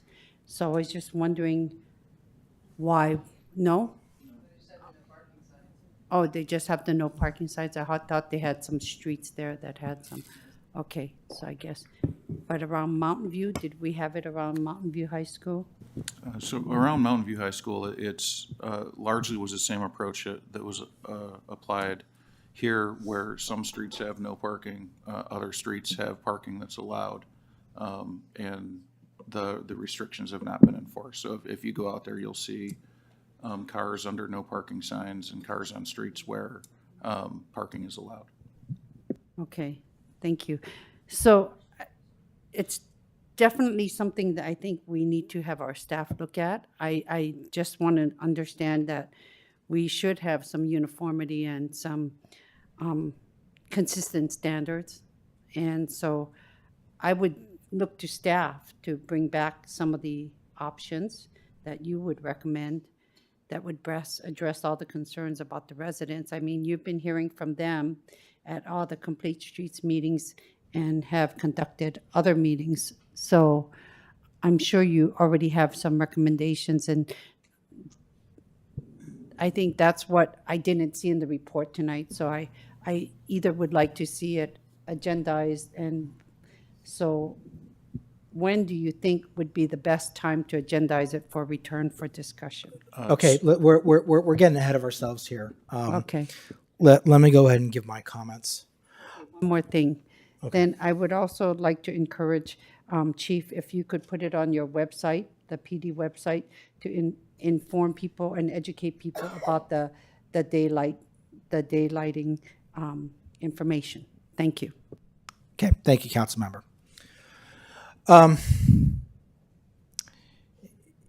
This is an issue where we really want the guidance of the neighbors, because this is going to affect you the most. And I mean, we always want resident input, but an issue like this, I mean, it is critical to get resident input. And my hope was that everyone who got up tonight and all the emails that we got would all say, we want this one solution. Even if it was bounty hunters. Obviously, we didn't get that. I suspect that even if we took a vote tonight and went to the neighborhoods tomorrow, we wouldn't get a majority for any solution. We'd just end up with a plurality. And that's why the five of us up here make the big bucks, because we have to figure out what we want to recommend to the city staff as the city's policy. Sally, I thought that you made an excellent point that while the construction is going on, it's a major variable and we should not over-engineer. But Nisa, I think you are more compelling. I think you're right. I think that the construction has just highlighted a problem that existed before and will continue to exist, especially with the explosion of the population of the high school. What I think I am hearing from the council is we are not ready at this point to say this is the direction we want the city to go in to address this problem, at least around Los Altos High. We would like you to bring back solutions in a more concrete form so that we can hear what the residents think about those proposed solutions, and then we can sink our teeth into it when there's a little more meat on the bone. Is that, well, to my colleagues, is that accurate? I don't think anyone wants to go forward with something tonight. So what I heard, Mayor, and thank you for your comments, I agree. Figure out different options, how these programs would work. Time intensive, we're gonna need staff resources, that's gonna take a lot of time. But I agreed with Councilmember Meadows that if there is a short-term solution to deal with the immediate need right now around the high school, it shouldn't wait for this more in-depth analysis that staff will do. I don't know if there is, and I look to Mr. Sun, I don't know if there is a short-term immediate solution that you could recommend for us to move forward on now the school year just started. But if there is, I would be open to moving that one forward and not wait until we have this huge analysis about the different programs that we could do. So I saw Mr. Sun shaking his head, and we've heard from members of the public, so I will throw it back to you. What short-term solution do you recommend? No, I know, Gita, but you've got the floor right now. I know. So I what always do you like recommend? options. I always like options from staff and the experts with understanding the solution, and then I make my decision. So I would look to Mr. Sun or Mr. England to give us the options that they could actually implement in the short term. I see the vice mayor dying to talk. So let's see if he has a solution.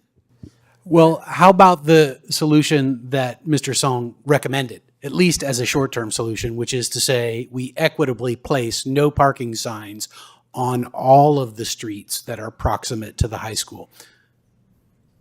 That's what our staff report says. We already have that recommendation from staff.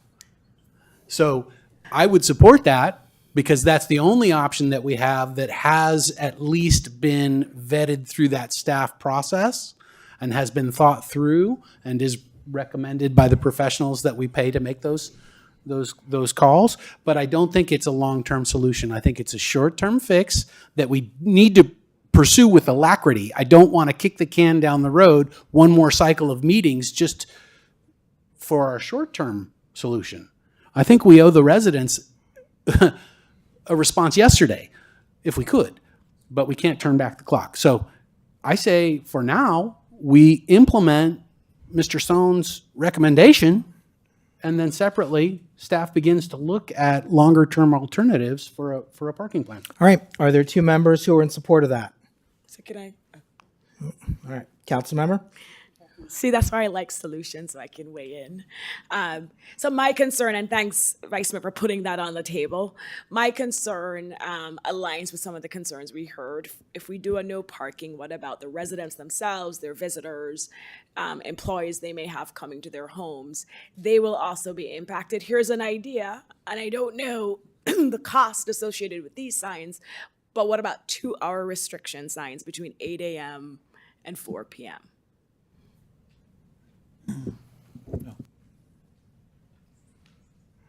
Council, one of the things that you guys mentioned was my recommendation. My original recommendation was from 8 to 12. The purpose of that is not to 100% prevent kids from parking, but to try to reduce the number of kids parking out there by 80%. Because most kids are coming onto campus at 8 o'clock in the morning when the school starts. If you prevent that, and if they want to go off campus and bring their car, they would have to walk home and then bring their car. So by doing that is to reduce the number of cars that's parked along those roads. And just to let you guys know, for us to even implement the permit process, it's going to take some time. Whether you put a no parking there, no parking signs, or have a parking permit process, you still have to implement a sign out there to post to notify the public that a permit is required every 250 feet, or else PD cannot enforce. So either way, you still have to put up some sort of signs there to notify the public. Mayor, if I may, I just want to clarify. So I understand with the permit parking why that would take time. But are you also saying to implement the solution you just described of no parking between 8 a.m. and 12 noon, that would also be... Or a sign every 250 feet. But it would also require a lot of time to actually get that implemented.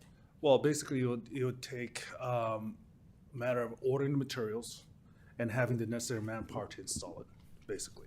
That's different. Yeah. Yeah. And I will, again, none of these solutions are perfect, but another thing in support of this solution is it was taken to the Complete Streets Commission.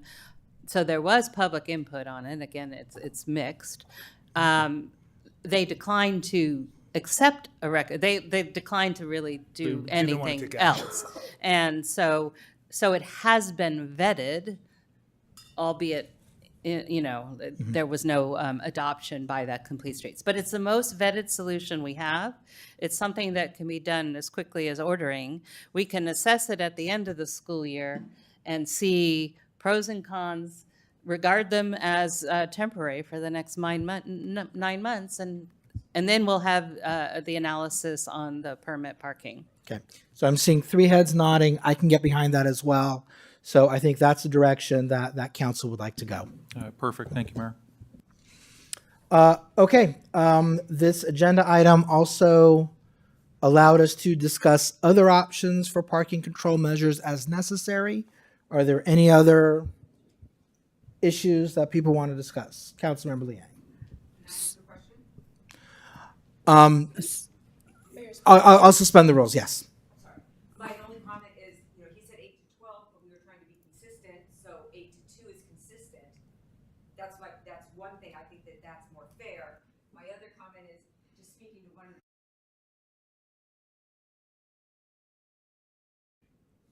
then visitors and workers can't park in front of our house. Well, guess what? They can now. There's no hope for them. So that's not, that argument, I'm sorry, doesn't work.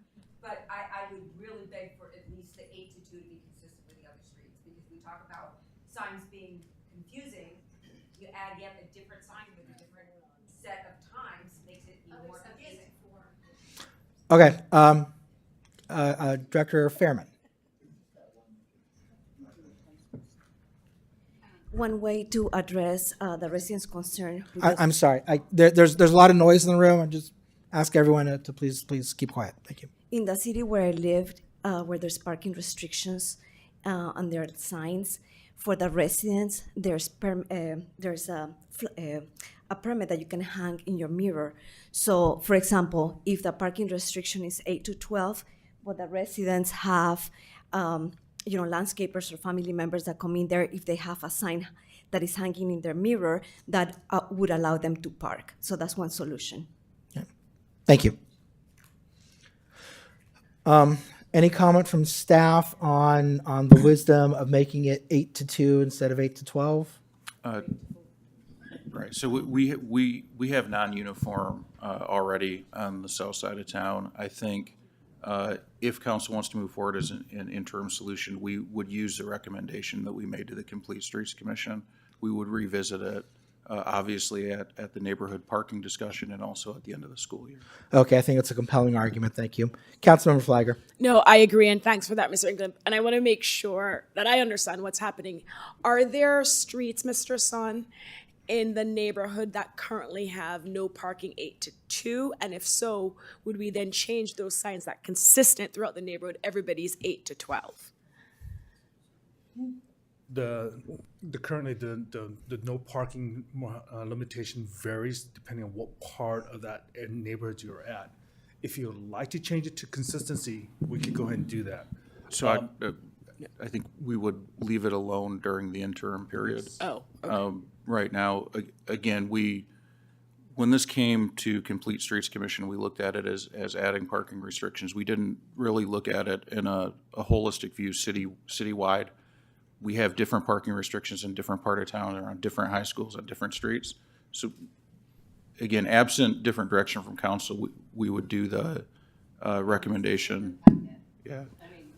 Right. No, so just not citywide, just around the high school. But what you're saying is the signs that are already around the high school, we would not change.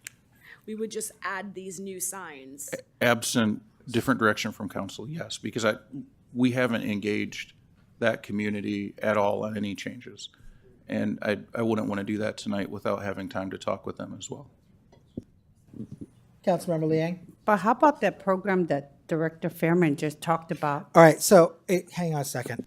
Ladies and gentlemen, I'm sorry. I don't mean to be a nudnik about this, but the room is designed so that us up on the dais can clearly hear what is being said. So that with the curvature around us, if your phones are going off, if you're whispering, we hear it like it's a regular voice. So you're welcome to go to the foyer or outside to talk, but it really is distracting for us if you're whispering down there. And again, I don't mean to be a nudnik, but it is preventing us from hearing what we need to hear. Okay. Please continue. So the program that Director Fairman just described and the suggested on how to address for the needs to accommodate for workers or for the residents, I kind of like that. Is that something that needs to be studied to add on to that?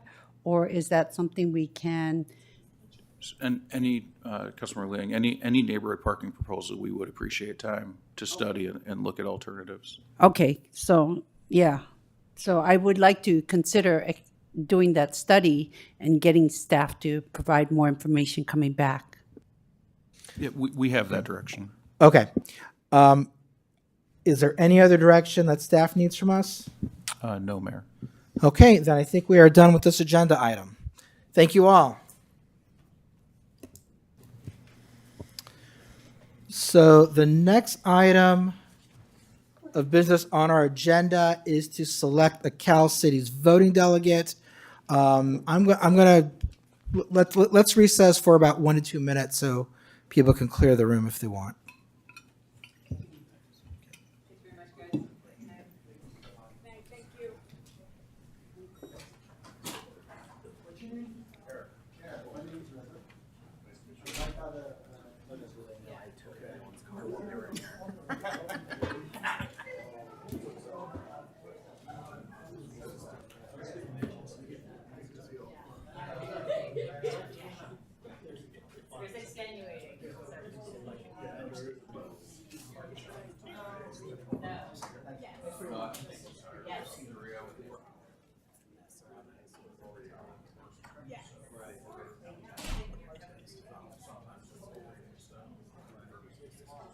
My point being is maybe they should continue to talk.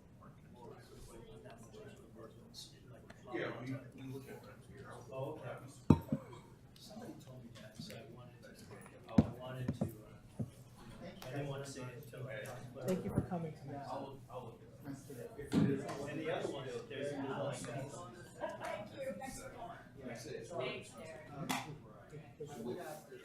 And then block research how the council evaluated. Yeah, we had to do it in front of ours. Right. So I had to walk up and down the street and call my neighbor and say, hey, what do you think about this sign? I got 4 neighbors on the left and 4 neighbors on the right. I know they're short staffed and all that.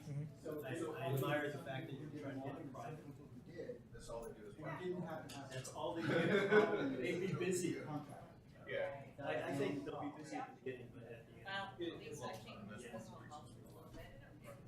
Yeah, because you've been 2 months. Yeah, exactly. What? Well, thank you. Appreciate it. I'm sorry. Thank you for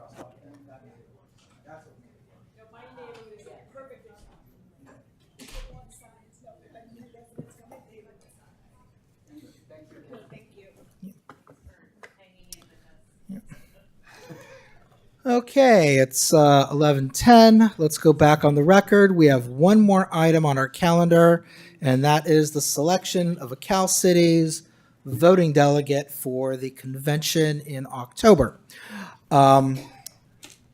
Madam City Clerk, are you giving the staff report? There is no official staff report. The title pretty much says it all, and every year we go through this where a delegate and an alternate is selected. So whoever, I think we have a couple that are currently scheduled to go, if not a few of you, that are scheduled to go to the annual conference. So you can discuss and choose the delegate and the alternate. Thank you. Are there any comment cards? No. All right, we're now down to the usual suspects. I don't see anyone rushing up to make a comment on this, so I will close public comment.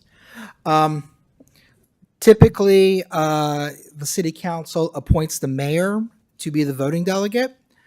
I don't think that I'm going to be going to the conference this year, and frankly, even if I was, I'm up for reelection. I might not be reelected.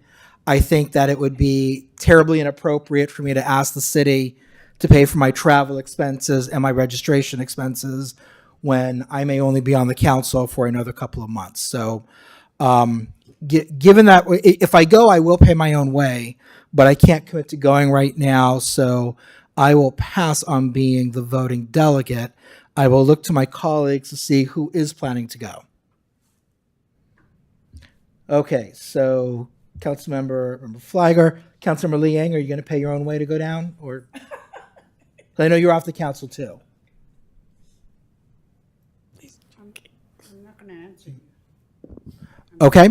Policy. So we have 2 council members who are going to be going down. We need to appoint one of them as a voting delegate. We have the opportunity to appoint a backup. My recommendation would be to select a voting delegate without a backup, but I will look to my colleagues and see what other thoughts are.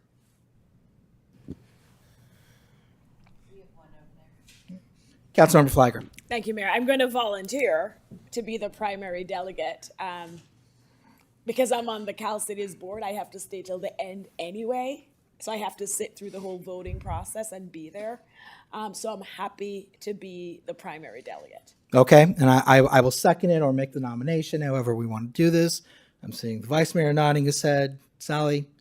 Okay, so I think that there is consensus for Nisa to be the voting delegate. The next question is, do we want to appoint a backup delegate?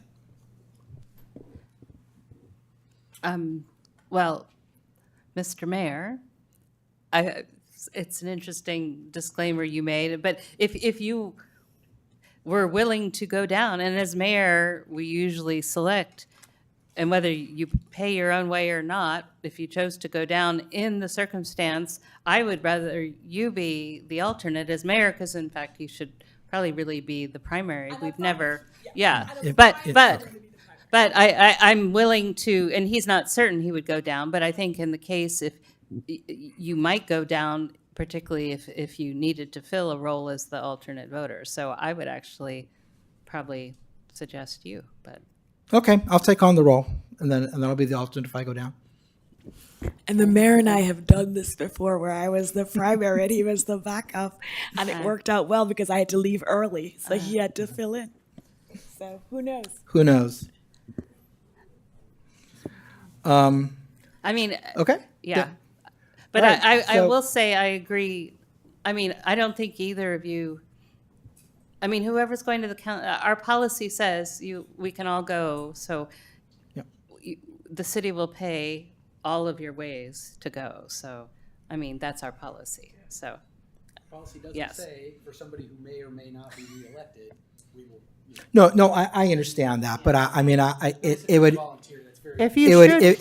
If I'm not going to be on the council anymore, even if it's not by my choice, I think that it would be inappropriate for me to spend city money on something that's not going to benefit the If city. you should decide not to go, it would still be good to have an appointed alternate. You never know what emergencies occur. Okay, and then with that, let's move on to council member reports and future agenda items. So who would like to go first?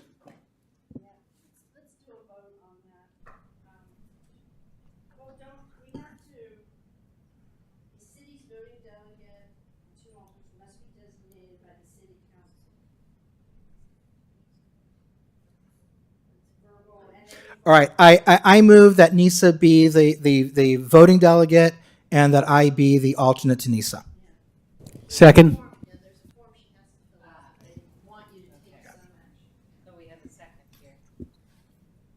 Councilmember Meadows.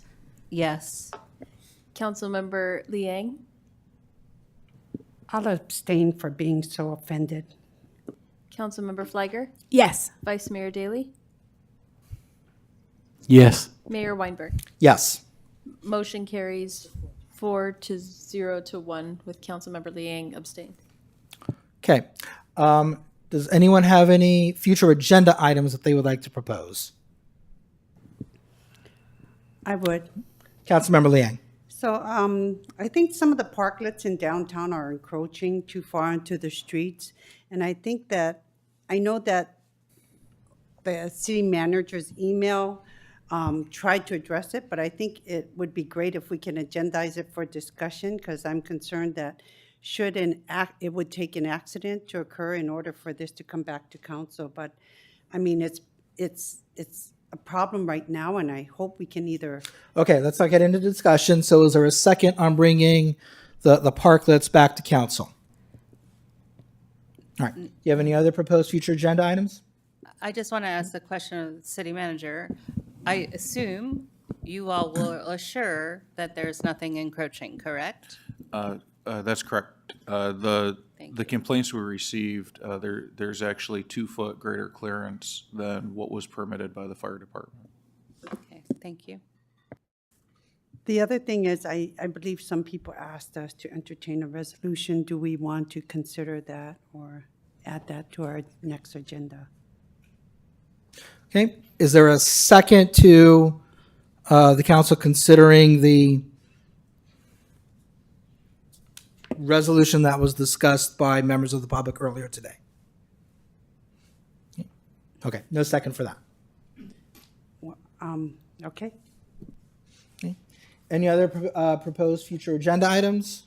No? All right. Would anyone like to make a report? Okay. Anything from staff? I did want to make a report. Councilmember Liang. Well, we had the National Night Out, and I was fortunate to be able to attend four or five of those National Night Out events. So I wanted to thank the residents who participated in that program for putting their neighborhood events on, and thank you for making your neighbors included in all the events. It was great. Thank you. Yeah, I also attended 4. It was a lot of fun. We have some really cool residents who throw really good parties. Okay, I will look to staff. Anything left? Anything else? Nothing tonight, Mayor. Okay, then this meeting is adjourned.